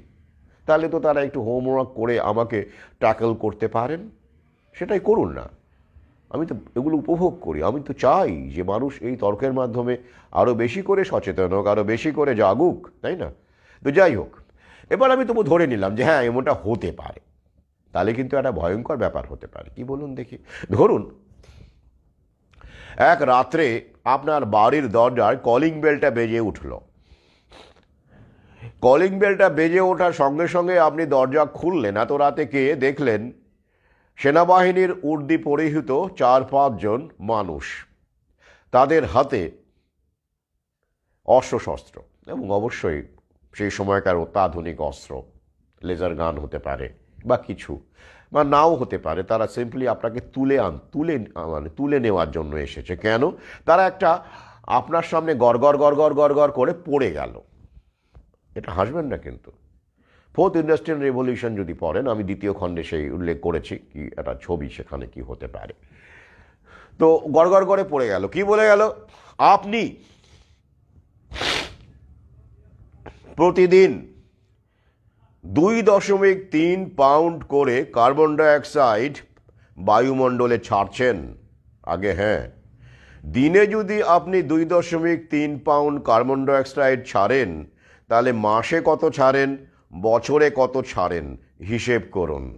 হিসেবে আমরা দেখতে পাচ্ছি সংখ্যাটা এই রকম, এত পাউন্ড বা 180 কেজি মতো এরকম একটা দাঁড়াচ্ছে। হ্যাঁ, অর্থাৎ আপনি বছরে এরকম একটা মানে পরিমাণ কার্বন ডাইঅক্সাইড ছাড়েন আপনি একা।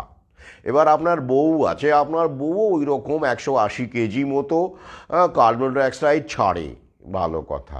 আপনার 2 সন্তান আছে, তারাও এরকম 180, এবং আরও একজন 180, এবং বাড়িতে যদি শ্বশুর শাশুড়ি থাকে তারাও এরকম 180 মানে এরকম কেজি করে কার্বন ডাইঅক্সাইড ছাড়ে। আমি পাউন্ডটাকে কেজিতে রূপান্তরিত করে বলছি, আপনারা একটুখানি হিসেবে মূল বিষয়টা বুঝবেন। হিসেবের একটু এদিক ওদিক হতে পারে, আমি এই মুহূর্তে বসে হিসেবটা তো করলাম।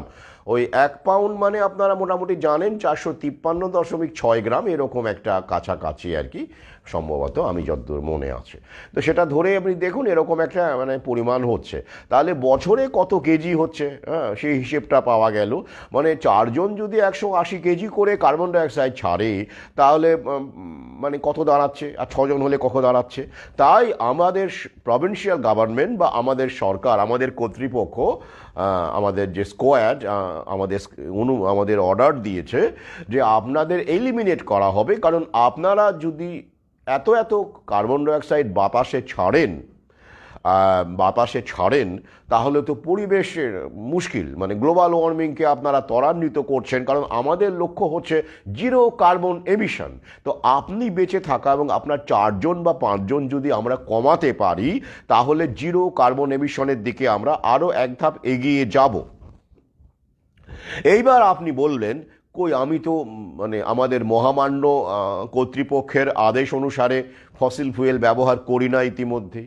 আমার ছেলের একটা এগরোলের দোকান ছিল, সেটাও বন্ধ করে দিয়েছে। এখন ওই কোনো রকম করে ও একটা ভাতা দেয়, তাতেও চলে না, অর্ধেক দিন খেয়ে না খেয়ে চালাই আমরা। হ্যাঁ, বাড়িতেও আর গ্যাস ব্যবহার করতে পারি না, ইন্ডাকশন ব্যবহার করতে হচ্ছে। তাই কিন্তু রান্না যা বিল আসে তাতে করে হ্যাঁ আমাদের পক্ষে ওই এত রান্না করা যায় না, আমরা কোনো রকম করে আলু ভাতে খেয়ে বেঁচে আছি। তো সব কটাই তো আমরা মেনে নিয়েছি, তবে কেন আমাদেরকে আপনারা মেরে ফেলবেন? অন্য লোকেও তো সবাই তো কার্বন ডাইঅক্সাইড ছাড়ছে, মানুষ মাত্রই তো কার্বন ডাইঅক্সাইড ছাড়ে। মানুষ তো অক্সিজেন উৎপন্ন করতে পারে না, প্রডিউস করতে পারে না। গাছ না হয় পারে, মানুষ পারে না। মানুষ কার্বন ডাইঅক্সাইড ছাড়ে, এটা তো সবাই করে, আপনিও ছাড়ছেন। আপনার মহামহিম কর্তৃপক্ষ ক্লাউস স্কোয়াব, ওয়ার্ল্ড ইকোনমিক ফোরামের অধিকর্তা, ব্রেন চাইল্ড যার, তো তিনিও কার্বন ডাইঅক্সাইড ছাড়ছেন। বিল গেটসও কার্বন ডাইঅক্সাইড ছাড়ছেন, এলন মাস্কও কার্বন ডাইঅক্সাইড ছাড়ছেন। তো আমাকে কেন আলাদা করে আমাদের 4 জনকে আপনারা কেন এলিমিনেট করবেন? তখন কি উত্তরটা কমেন্ট করে কেউ জানাতে পারো, তবে আমি উত্তরটা এখানেই বলে দেবো। উত্তরটা এটাই যে আপনি ইউজলেস ইটার্স। আগে হ্যাঁ, অর্থাৎ কার্বন ডাইঅক্সাইড ছাড়ুন, কিন্তু রাষ্ট্রের কাজে লাগতে হবে তো। তাই আমাদের কর্তৃপক্ষ, স্টেট, রাষ্ট্র বা ওয়ান ওয়ার্ল্ড গভর্নমেন্ট তারা ঠিক করেছে যে যারা রাষ্ট্রের কাজে লাগবে, রাষ্ট্রের প্রয়োজন বলে মনে করবে, অ্যাসেট বলে মনে করবে, তাদেরকেই আমরা বাঁচিয়ে রাখব, বাকিদের আমরা এলিমিনেট করব। কেন? জিরো কার্বন এমিশন টার্গেট আমাদের। হ্যাঁ, এরকম, এটা কিন্তু কল্পবিজ্ঞানের কাহিনী নয়। এটা কিন্তু আমরা যদি প্রতিবাদ না করি, আমরা যদি এখন থেকে সজাগ না হই, ডিপপুলেশনের মাপারটা কিন্তু ওই মাত্রাতেও পৌঁছে যাবে। খেয়াল করে দেখুন, আপনারা কি ভেবেছেন যারা জিরো কার্বন এমিশনের টার্গেটকে সমর্থন করেন, ব্যাপারটা গভীরে না গিয়ে তারা কি জেনেছেন যে যেই কার্বন এমিশনের ক্ষেত্রে মানুষের একটা বড় ভূমিকা আছে? হিউম্যান অ্যাক্টিভিটিস তো বটেই, শুধু তাই নয়, হিউম্যান এক্সিস্টেন্সে কার্বন ছাড়ার উপর মানে রিলিজ করার উপর, কার্বন ডাইঅক্সাইড রিলিজ করার উপর নির্ভর করে। তাহলে এইরকম যদি কেউ আপনাকে বলে যে হ্যাঁ মাটির ভার পোড়ালে মানে তৈরি করতে গেলে এরকম এমিশন হয়, বা কয়লা পোড়ালে এরম হয়, তাই সরকার ঠিকই করেছে, তখন তাকে বলবেন যে আপনি সুইসাইড করলে প্রতিদিন 2.3 পাউন্ড করে কার্বন ডাইঅক্সাইড বাতাসে কম মিশবে। আপনার বউ করলে আর 2.3 আরও হয়ে গেল, তাহলে কত হলো হিসেব করে দেখুন। এবার যদি খুব ভালো হয়, আপনারা বউ বাচ্চা সহ যদি রেল লাইনে শুয়ে পড়েন বা অন্য কোনো পদ্ধতি নেন, তাহলে আরও কার্বন ডাইঅক্সাইড কম মিশবে। এটা বলে মোটামুটিভাবে তাকে আশা করি এরপরে আর তাঁরা যদি একটুখানি বুদ্ধিশুদ্ধি ঘটে, তাঁরা আর কিছু রিয়াকশন দেবেন না। ব্যাপারটা কি বলুন তো? এই হলো বিজ্ঞানের দৌড়। অজ্ঞান যখন বিজ্ঞান চর্চা করে, আমাদের এই সব মানুষ, ওরা টপে যারা বসে আসে তারা কিন্তু সব জানে, তারা তো সব জেনে শুনেই করছে। কিন্তু আমার মাঝে মাঝে কি মনে হয় জানেন, প্রকৃতি আমাদের একটা পরীক্ষাও নিচ্ছে। অনেকে বলে হ্যাঁ প্রকৃতি কি করছে, এইসব অসাধু মানুষগুলো এরম করছে, প্রকৃতি কিছু করছে না, তাদের শাস্তি হচ্ছে না, হে ভগবান তুমি ওদের শাস্তি দাও, হে ভগবান তুমি এদের ভোগে পাঠাও। প্রকৃতি আপনাদেরও তো পরীক্ষা নিচ্ছে, আমাদেরও তো পরীক্ষা নিচ্ছে। এবার আমি যদি বলি, বিল গেটস তো আপনাকে বাধ্য করেনি ভ্যাকসিন নিতে, কেউ কেউ বলছেন বাধ্য করেছিল, জোর করেছিল, প্রমাণ দেখান। কেউ আপনাকে বাধ্য করেনি, দেখান আপনি প্রমাণ। আজকেও অনেকে বইমেলায় এসেছে, তাদেরকে বললাম মৌখিকের কোনো দাম নেই, আপনি প্রমাণ দেখান জোর দিয়েছিল, লিখিত কোনো প্রমাণ আছে? একটাও নেই।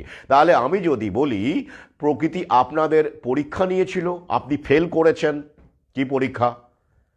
মানুষ হওয়ার সবচেয়ে বড় শর্ত কি বলুন তো? কি আপনি এম এ বিএ এমবিএ এসব আপনার আছে তাই, বা বিটেক বা কোয়ান্টাম মেকানিক্সের ওপর রিসার্চ করছেন, পেপার সাবমিট করেছেন, এই কারণে আপনি মানুষ? না না না না, আদিমকালে ফিরে যান, আদিকালে ফিরে যান। কি দেখছেন?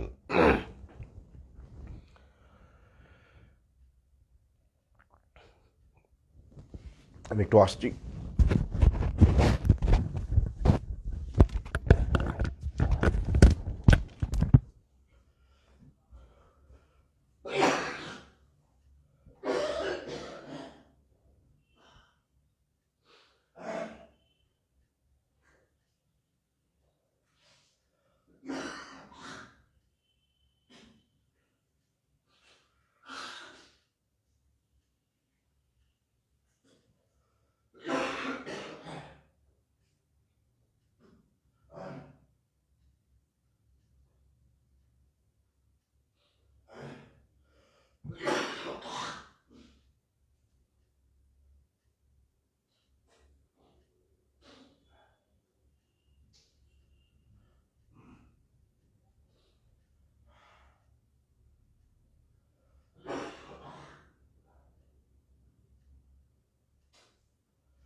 আমি কোথায় ছিলাম? আদিকালে ফিরে যান। কি দেখছেন?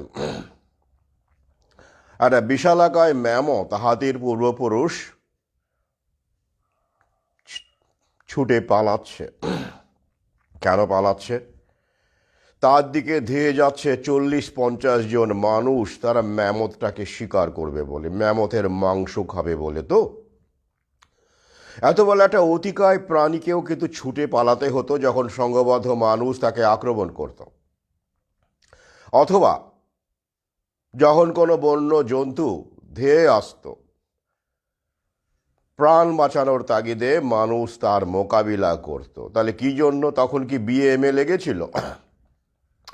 প্রকৃতি কি বলেছিল তুমি বিএমএ করো, তুমি পিএইচডি করো, তবে তুমি মানুষের মতো মানুষ হব? এটা কি প্রকৃতি আপনাকে বলেছিল? বলেনি। ওটা শিক্ষা ব্যবস্থা বলেছিল, যারা সব শিক্ষা ব্যবস্থা বানিয়ে মগজ ধোলাই করে তারা বলেছিল বিএমএ করে শিক্ষিত হলে আপনি মানুষ হবেন, না হলে আপনি অশিক্ষিত, অমানুষ।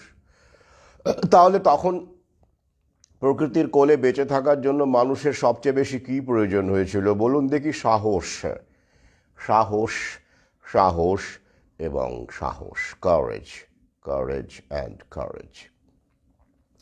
তো এইবার যখন আপনাকে কেউ বাধ্য করছে যে নিতেই হবে, তো আপনার সাহসটা কোথায় গিয়েছিল মশাই? আপনি বিল গেটসকে দোষ দেবেন? আপনি সিস্টেমকে দোষ দেবেন? প্রকৃতি তো আপনার কাছ থেকে সাহস চায়। প্রকৃতি কি আপনার কাছ থেকে বিএ এমএ ইঞ্জিনিয়ারিং ডিগ্রি চায়? তাহলে প্রকৃতি কেন আপনাদেরকে দেখবে, পাশে থাকবে? ঈশ্বর প্রকৃতি, ঈশ্বর, ঈশ্বরই প্রকৃতি, আমি এতেই বিশ্বাস করি।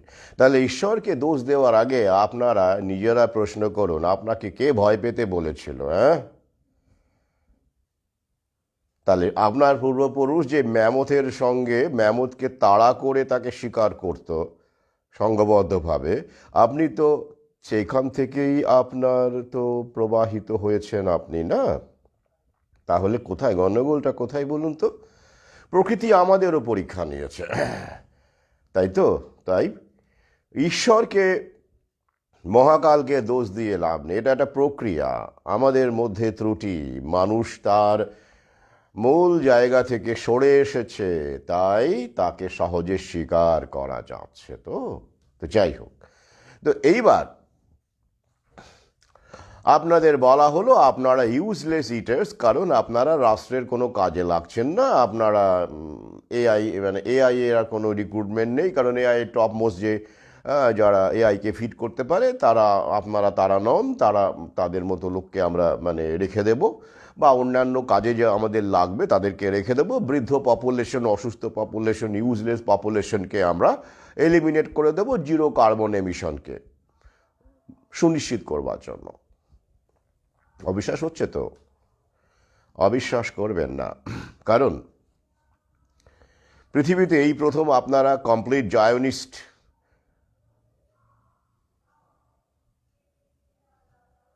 টেক ওভার দেখতে চলেছেন। কারণ এর আগে সোভিয়েত ইউনিয়ন একটা প্রতিপক্ষ ছিল, কারণ স্ট্যালিনের সময় থেকে সোভিয়েত ইউনিয়ন কিন্তু মানে ইহুদি বিদ্বেষী পলিসি নিয়েছে, তথ্য আছে, পরবর্তী বইয়ে পড়বেন। স্ট্যালিনকে কিন্তু ওরা ঘৃণা করত, তাই সেই সময় স্ট্যালিনের বিরুদ্ধে যারাই লেখালেখি করেছে, সে বরিস পাস্তনাকি হোক আর যাই হোক না কেন, এই বিষয়ে প্রথম খণ্ডে আমার একটি গুরুত্বপূর্ণ লেখা আছে।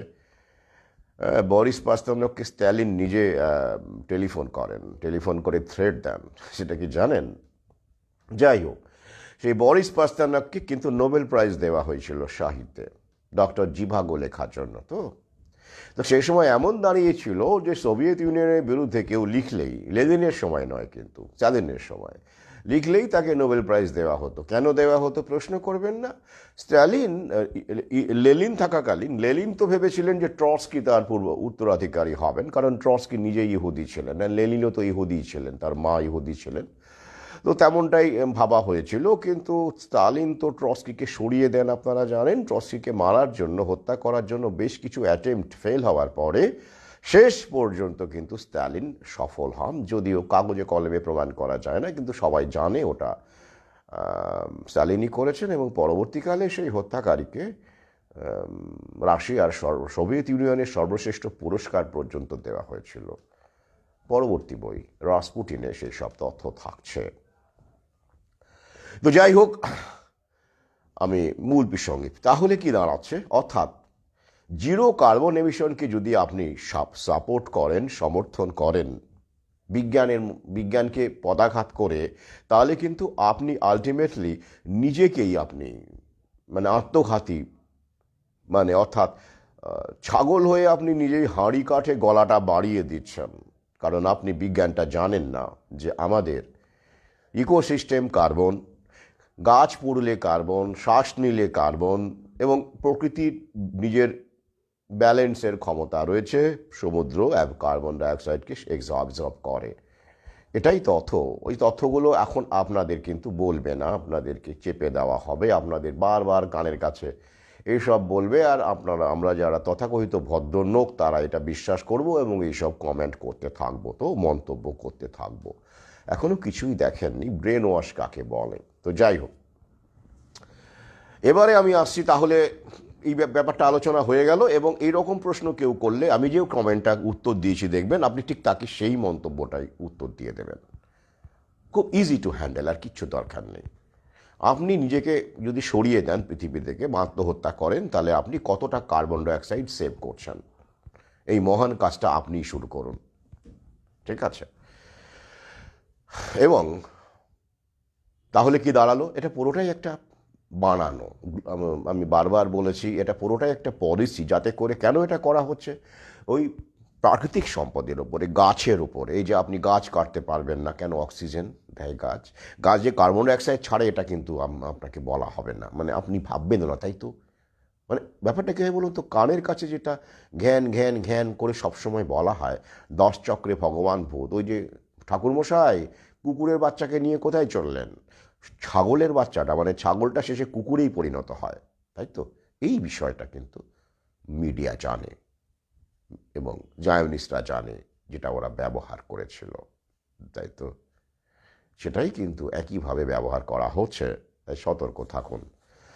এটা আসলে একটা পলিসি, এটার কোনো বিজ্ঞান নেই। গ্লোবাল ওয়ার্মিংয়ের পেছনে কোনো সায়েন্স নেই, কোনো বিজ্ঞান নেই।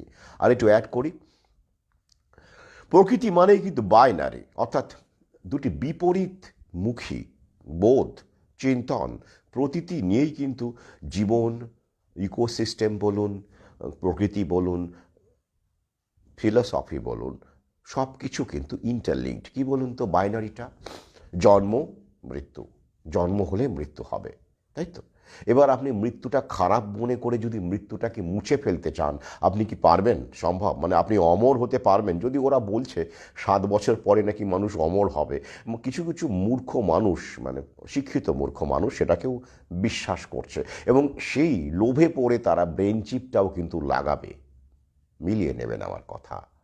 সবাই না হলেও একটা উল্লেখযোগ্য সংখ্যক মানুষ, তাদের মধ্যে তো করুণামৃত ক্রিয়া করছেই, প্লাস এইরকম টোপ দেওয়া হবে, ওইটা যদি ব্রেনে লাগানো, মানে ব্রেন চিপটা যদি নেওয়া হয়, তাহলে আপনি অমর হয়ে যাবেন। ব্যাস, একবার যদি ব্রেন চিপটা ওরা ঢোকাতে পারে শরীরে, হয়ে গেল অমর একেবারে। জানেন তো মাদাম, আপনি সহজ, ইতিমধ্যেই কিন্তু ওরা অমর বানিয়ে ফেলেছে, জানেন তো মানুষকে, আপনারা হয়তো জানেন না কীরকম অমর। ম্যাডাম তুসোদ বলে একটা মিউজিয়াম আছে, জানেন তো? সেখানে গিয়ে দেখবেন হিটলার আছে, লেলিন আছে, ফিল্ম স্টার অনেক আছে, গ্রেটা গার্বো আছে, সোফিয়া লরেন আছে, এলিজাবেথ টেলর আছে, একদম মনে হবে জীবন্ত, মানে একদম কথা বলে উঠবে। মোমের তৈরি, কিন্তু ওই রকম অমর বানাবে, বুঝলেন তো? তো ওই রকম যদি অমর হতে চান, ওই রকম অমর হবেন। তাহলে বাইনারি, তাহলে জন্ম মৃত্যু, সুখ দুঃখ, ফিলোসফিও কিন্তু বিজ্ঞান দর্শনের বাইরে নয়। মানে অ্যারিস্টটল পর্যন্ত, মানে মতো মানুষ, যাকে পরিষ্কার বলেছেন যে philosophy is the master of sciences. হ্যাঁ, সব কিছুর মূল কিন্তু পৃথিবীতে কিন্তু একটাই শাস্ত্র আসলে, দর্শন, ফিলোসফি। আগে হ্যাঁ, ওখান থেকেই সব কিছু, ওটা হলো বাবা মা, ফিলোসফি। ফিলোসফি মানে কি বলুন তো? জ্ঞানের প্রতি অনুরাগ, ফিলো প্লাস সোফিয়া। সোফিয়া মানে জ্ঞান, দেখবেন অনেক নারীর নাম এখনো সোফিয়া হয়, আর ফিলো মানে অনুরাগ, ফিলোসফি। তো যাই হোক, তাহলে যে প্রসঙ্গে আমি ছিলাম,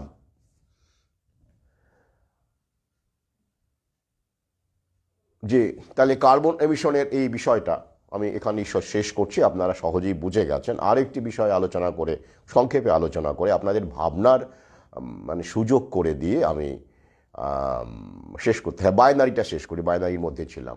তাহলে দেখুন, একইভাবে আলো অন্ধকার, এই যে বাইনারি, তাই তো? এবার আপনি যদি মনে করেন অন্ধকার মানে খারাপ, নেগেটিভ, অন্ধকার পৃথিবীতে থাকবেই না, মানে রাত্রি থাকবেই না, সেটা সম্ভব? সম্ভব নয়, তাই তো? আলো থাকলে অন্ধকার থাকবে, তার মানে অন্ধকারটা কি খারাপ, নেতিবাচক? মোটেই নয়। পাগল হয়ে যাবেন যদি আপনি যদি ঠিক করেন যে না অন্ধকার খারাপ, রাত্রি রাখবে না, আমরা দিনের আলো, ভোর, সবসময় দিন থাকবে, দিন। অতএব গোটা রাস্তা জুড়ে সবসময় বাড়ি ঘরে দিন রাত হ্যালোজনের একেবারে কয়েক হাজার ওয়াটের আলো ঝলমল ঝলমল ঝলমল ঝলমল করে দিন বানিয়ে দিল, কি করবেন আপনি? হ্যাঁ কেন? রাত তো খারাপ, অন্ধকার তো খারাপ। সেরকম ওরা কি বলছে, অক্সিজেনটা ভালো, কার্বন ডাইঅক্সাইডটা খারাপ। আরে বাবা, হ্যাঁ, অক্সিজেনটা ভালো, কার্বন ডাইঅক্সাইডটা খারাপ, ব্যাপারটা ওই রকম আর কি, মানে ওই আর কি, জীবনটা ভালো, মৃত্যুটা খারাপ, আমাদের মধ্যে ঢুকিয়ে দিয়েছে মৃত্যুটা খারাপ। আরে ভাই, মৃত্যুটা আছে বলেই তো জীবন এত সুন্দর, আমরা ভাবিই না। মৃত্যুটা আছে বলেই তো আমাদের জীবনে একটা লক্ষ্য আছে, আমরা একটু কাজ করি। ভাবুন দেখি, আপনি কোনোদিন মরবেন না, আপনি চেষ্টা করলেও মরবেন না, কতটা ভয়ঙ্কর হবে সেই জীবন, আমি তো ভাবতেই পারি না। হ্যাঁ, আমরা সেভাবে গভীরে যাই না তো। ভাবুন আপনি মরবেন না, ব্যথা হবে, যন্ত্রণা হবে, সবই হবে, বয়স হবে, কিন্তু আপনি মরবেন না। কিরম হবে? তাহলে মৃত্যুটা সুন্দরও নয়, অসুন্দরও নয়, জীবনটা সুন্দরও নয়, অসুন্দরও নয়, ওটা দৃষ্টিভঙ্গি। আসলে এটা রিয়ালিটি, বাস্তবতা, আপনাকে মেনে নিতেই হবে। আপনি মৃত্যুকে বাদ দিয়ে জীবনকে ভাবতে পারেন না, অন্ধকারকে বাদ দিয়ে আলোকে ভাবতে পারেন না। এগুলো বাইনারি, এটা পরিপূরক, এগুলো শত্রু নয়। যেমন করে নারী পুরুষ এগুলো পরিপূরক, কমপ্লিমেন্টারি, এগুলো কম্পিটিটর নয়। ওরা আমাদের মধ্যে বারবার করে এটা বুঝিয়ে দিতে চাইছে অক্সিজেনটা ভালো, কার্বন ডাইঅক্সাইডটা খারাপ। না, কমপ্লিমেন্টারি, পরিপূরক। কার্বন ডাইঅক্সাইড না থাকলে অক্সিজেনের অস্তিত্বই বিপন্ন হবে। অক্সিজেন, গাছই তো বাঁচবে না, গাছকে তো কার্বন ডাইঅক্সাইড ছাড়তে হয় না। তাহলে কীরকম দাঁড়াচ্ছে বলুন দেখি? হাস্যকর না? বাইনারি যেটা পরিপূরক আমরা দেখি, এটা জীবনের ক্ষেত্রে সত্য, প্রকৃতির ক্ষেত্রে সত্য, জন্ম মৃত্যু, আলো অন্ধকার, দিন রাত্রি, অক্সিজেন কার্বন ডাইঅক্সাইড, হ্যাঁ, মাটি আকাশ, নারী পুরুষ, সবই তো এইগুলো কি প্রতিযোগী? ওরা তেমনটাই আমাদের মাথার মধ্যে ঢুকিয়ে দিচ্ছে, আর আমরা সেটা বিশ্বাস করছি। নারী পুরুষের ওপর খেপে যাচ্ছে, পুরুষ নারীর ওপর খেপে যাচ্ছে, কার্বন ডাইঅক্সাইড অক্সিজেনের ওপর খেপে যাচ্ছে, অক্সিজেন কার্বন ডাইঅক্সাইডের ওপর খেপে যাচ্ছে। অথচ এটা একটা কমপ্লিট কার্বন সাইকেলটা পড়ে দেখলেই তো হয়, এত কিছু দরকারই নেই তো, তাই না? দরকার আছে? নেই। আমি বিজ্ঞানী নই, আমি সাধারণ একজন মানুষ। আপনি তো জানেন, বারবার করে কেউ কেউ আমাকে সেলিব্রিটি বানিয়ে দেওয়ার চেষ্টা করে, অনেকেই লোকজন আমি দেখি। আপনারা করেন না, আমি আপনাদের শ্রদ্ধা করি, আমি আলিঙ্গন করি, গ্রামে গিয়ে একসাথে, সে তো যারা জানেন তারা জানেন। আজকে বিশ্বজিৎ এসেছিল, ওকে নিয়ে একটা ভিডিও করেছি।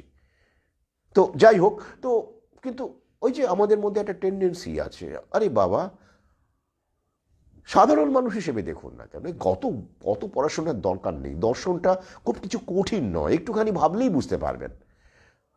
তাহলে ওটা আশা করি এটা নিয়ে আর নতুন করে বাড়ানোর দরকার নেই।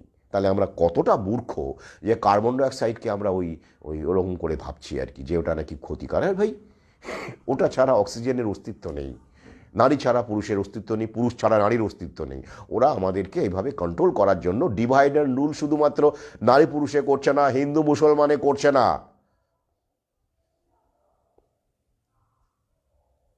ডিভাইড অ্যান্ড রুল ওরা অক্সিজেন কার্বন ডাইঅক্সাইডেও করছে।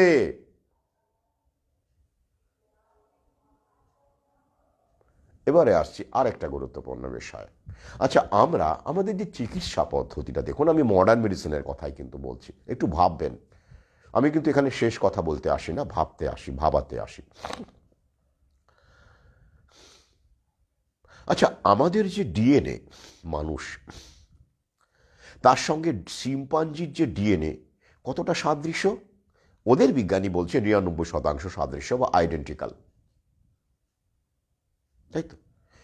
তাহলে মানুষের ডিএনএর সঙ্গে শিম্পাঞ্জির ডিএনএ 99% আইডেন্টিক্যাল হওয়া সত্ত্বেও আমরা কি শিম্পাঞ্জির মতো, বা শিম্পাঞ্জি আমাদের মতো? না তো, হেভেন অ্যান্ড হেল পার্থক্য, তাই তো? হ্যাঁ, শিম্পাঞ্জি কিছুক্ষণের জন্য খাড়া হয়ে দাঁড়াতে পারে, কিছুক্ষণের জন্য, কিন্তু সেটা মাত্র 2-1 মিনিট হতে পারে বড়জোর। কিন্তু শিম্পাঞ্জিও চিন্তা করতে পারে, অবশ্যই তারাও বুদ্ধিমান, কিন্তু মানুষের কাছে তো কিছুই নয়। তাহলে 1%-এর জন্য কতটা পার্থক্য হয়ে গেল বলুন দেখি? ভাবেছেন কখনো? একটা শুধু 1%, ওদেরই তথ্য। এবার মানুষে আসুন, আপনার আমার জিনের মধ্যে কত পার্থক্য হবে? শিম্পাঞ্জির সঙ্গে আপনার জিনের পার্থক্য, মানে আইডেন্টিক্যাল ব্যাপারটা যদি 99% হয়, তাহলে শিবমের সঙ্গে সুব্রত, বা সুব্রতের সঙ্গে আমার, বা আপনার সাথে বিল গেটসের জিনের কতটা ফারাক হবে? নিশ্চয়ই 1% নয়। শিম্পাঞ্জির সঙ্গে তো আমাদের 1% ফারাক, তাহলে দেখা যাবে পয়েন্ট কত, 0.0000000 একটা কিছু হবে, তাই তো? আর তাতেই আমরা ভিন্ন বায়োমেট্রিক, তাই না? পৃথিবীতে এত এত মানুষ জন্মেছে, কারো বায়োমেট্রিক কারোর সাথে মেলে, মানে কারো এই যে আধার কার্ড। তাহলে আপনাকে কন্ট্রোল করার জন্য আপনার তথ্যকে সরকারের কাছে রাখবার জন্য ওরা বায়োমেট্রিক ব্যবহার করছে, যা প্রকৃতিই তৈরি করেছে। এবং আমাদের প্রত্যেকটি মানুষের বায়োমেট্রিক ইউনিক, একরকম নয়, আলাদা আলাদা। We are unique individuals. তাহলে পৃথিবীতে এত এত মানুষ যারা জন্মেছেন এবং এখন বেঁচে আছেন এবং আগামীতে জন্মে মরে যাবেন, প্রতিটি মানুষ আলাদা, ইউনিক। তার মানে ভেবে দেখেছেন প্রকৃতি কত বড় বায়োটেকনোলজিস্ট? কি বলবেন, আর কিছু বলার আছে? 0.0000 হয়তো আমাদের একটা ফারাক আছে, তাতেই আমরা কত আলাদা। আমাদের বায়োমেট্রিক আলাদা, ডিএনএ আলাদা, এমনকি পিতৃত্ব যাচাই করার জন্য ডিএনএ করতে হয়, মানে টেস্ট করতে হয়। তো কে বাবা! এবং ওরা জিনোম ম্যাপিং করা সত্ত্বেও ওরা কিন্তু সমস্ত মানব জাতির জিনোম ম্যাপিং ওরা করে ফেলেছে বলে ওরা দাবি করে, ওদের তথ্য তাই বলছে, একদম অস্বীকারও করা যায় না। তা সত্ত্বেও ওরা প্রতিটি মানুষের বায়োমেট্রিক নেয়। একটা মানুষের বায়োমেট্রিক দিয়ে সমস্ত মানুষকে বোঝা যায় না বলে তো নেয় নাকি? আমরা জেনেটিক্যালি আলাদা। আর জিন, ডিএনএ তো আমাদের স্বভাব চরিত্র, আমাদের রোগ, ডিএনএর মধ্যে দেখবেন আমাদের বংশগতি সম্পন্ন, যে বংশগতির মাধ্যমে যেসব রোগ প্রবাহিত হয় বা অন্যান্য বৈশিষ্ট্য, মানসিক বৈশিষ্ট্য থেকে শুরু করে ইউনিট তো ডিএনএ, তাই তো? অবশ্যই, সেটা আমরা সবাই জানি। তাহলে এবারে প্রশ্ন করুন যে আমাদের বায়োমেট্রিক আলাদা, আমাদের ডিএনএ আলাদা, তাই ওরা এত কসরত করে আমাদের বায়োমেট্রিকগুলো ভিন্ন ভিন্ন বলে ওরা সংগ্রহ করছে, কালেক্ট করছে আমাদের উপর সার্ভেলেন্স চাপিয়ে দেওয়ার জন্য।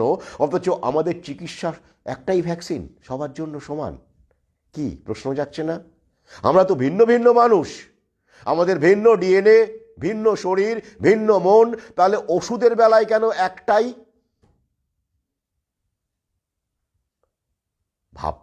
ভাবুন, খেলাটা খেয়াল করুন। তার মানে মেডিকেল সিস্টেমটার মধ্যেই একটা গলদ আছে বড় রকমের। আমি মডার্ন মেডিসিনের কথা বলছি, কারণ ওরা আপনার যখন বায়োমেট্রিক নিচ্ছে তখন আপনাকে ইন্ডিভিজুয়াল হিসেবে ট্রিট করছে। আপনি একটা ভিন্ন মানুষ, তাই আপনার প্রত্যেকে আলাদা আলাদা বায়োমেট্রিক। ওরা প্রকৃতি সেই বার্তাটাই তো দিচ্ছে না। আবার ওষুধপত্র প্রয়োগ করার সময়, ড্রাগ প্রয়োগ করার সময়, ভ্যাকসিন প্রয়োগ করার সময় আমরা সবাই এক, সবাইকে এক নাগারে গুঁজে দাও। এটা কীরকম ধরনের বিজ্ঞান হলো মশাই? আমরা তো আলাদা, উই আর ইউনিক। তবে তাই না? ভাবুন শুধু, আমি ভাবাতে চাইছি, তাহলে উত্তরটা আপনারা পেয়ে যাবেন। তাহলে ওরা কি করে আমরা ইউনিক ডিএনএ, আমাদের বৈশিষ্ট্য আলাদা, কারো ইলিশ মাছ খেলে অ্যালার্জি হয়, কারো দুধ খেলে বদহজম হয়, কারো ডিম খেলে অ্যালার্জি হয়, আমরা এত এত ভিন্ন ভিন্ন মানুষ, এমনও আছে সামান্য মসুর ডাল খেলে অ্যালার্জি হয়, এবং এত এত সব বৈচিত্র্য আমাদের ফুড হ্যাবিটস, মানে শরীরের গঠনের মধ্যে, ডিএনএর মধ্যে। অথচ ওরা একটা প্রেশার মেপে দিয়েছে, কি এই প্রেশার হলে ঠিক আছে, 180, 120 বা এরকম কিছু একটা, ওটা হলে আইডিয়াল ব্লাড প্রেশার, তার এটা হলে বেশি, তার বলে এক্সট্রা হলে severe. What's the hell? How is possible? Sugar level ওরা মেপে দিয়েছে, ওই যে ওটা নিয়ে আমার ভিন্ন একটা ভিডিও আছে, যে মানুষ আলাদা আলাদা, ডিএনএ আলাদা আলাদা, বায়োমেট্রিক আলাদা আলাদা, অথচ প্রতিটি মানুষের ক্ষেত্রে একই প্যারামিটার কেন? সুগার লেভেল এটা হলে আপনার হাই সুগার, সুগার লেভেল এটা হলে আপনার লো, হ্যাঁ? আর বায়োমেট্রিক ভিন্ন ভিন্ন, প্যারামিটার একই, অসুস্থতার প্যারামিটার এক, সুস্থতার প্যারামিটার এক, ওষুধপত্র এক, ড্রাগ এক, ভ্যাকসিন এক। কেন? প্রশ্ন করবেন না? তাহলে কোন মেডিকেল সিস্টেমটা আসলে ভালো, যেটা আমি কিন্তু এখানে কোনো নাম উল্লেখ করব না, আপনারা নিজেরাই বুঝতে পারবেন একটু ভালো? অবশ্যই আমি কিন্তু আবার প্রকৃতির পক্ষে, মানে আমি ব্যক্তিগতভাবে কোনো প্যাথির ওষুধই ব্যবহার করি না, আমার প্রয়োজন পড়ে না।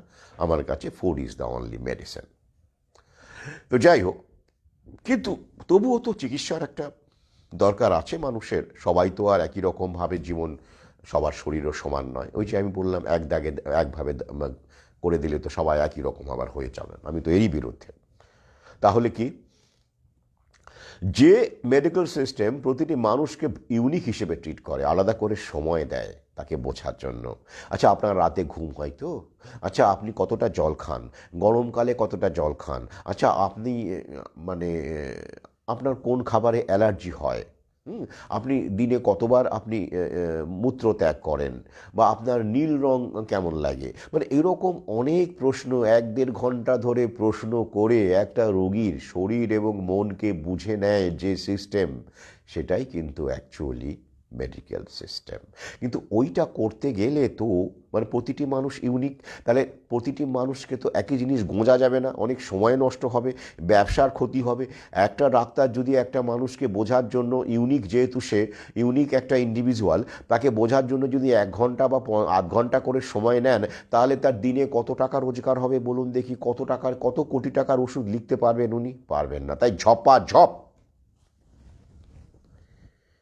তাই তো? হ্যাঁ, গণ্ডগোলটা এখানেই, মেডিকেল সিস্টেমের গণ্ডগোলটা এখানেই, মডার্ন মেডিসিনের গণ্ডগোলটা এখানেই। একটু ভাবলেই বুঝতে পারবেন যে ওরা আমাদের যখন ডিএনএ মানে বায়োমেট্রিক নিচ্ছে, ওরা আমাদের ভিন্ন ভিন্ন হিসেবে দেখছে, তাই ওরা বায়োমেট্রিক নিচ্ছে। কিন্তু যখন ওষুধ প্রয়োগ করছে, ভ্যাকসিন প্রয়োগ করছে, সবাইকেই গরু ছাগলের মতো এক নাগাড়ে গুঁজে দিচ্ছে, তাহলে কি হলো? এটা স্ববিরোধিতা হলো না? তাহলে একটা বায়োমেট্রিকেই সমস্ত মানুষকে কভার করতে পারতো, আলাদা আলাদা করে নিতে হচ্ছে কেন? তাহলে ডিএনএটা আলাদা তো, তাহলে ডিএনএ যখন আলাদা হয়, তার শারীরিক গঠন, শারীরিক বৈশিষ্ট্য, অ্যালার্জি থেকে শুরু করে ডিএনএ যে কত বড়, মানে ডিএনএ ঈশ্বর, আমাদের শরীরের ঈশ্বর হচ্ছে ডিএনএ, তাই তো? এটাই ভাবুন। আজ এই পর্যন্তই। শুভরাত্রি।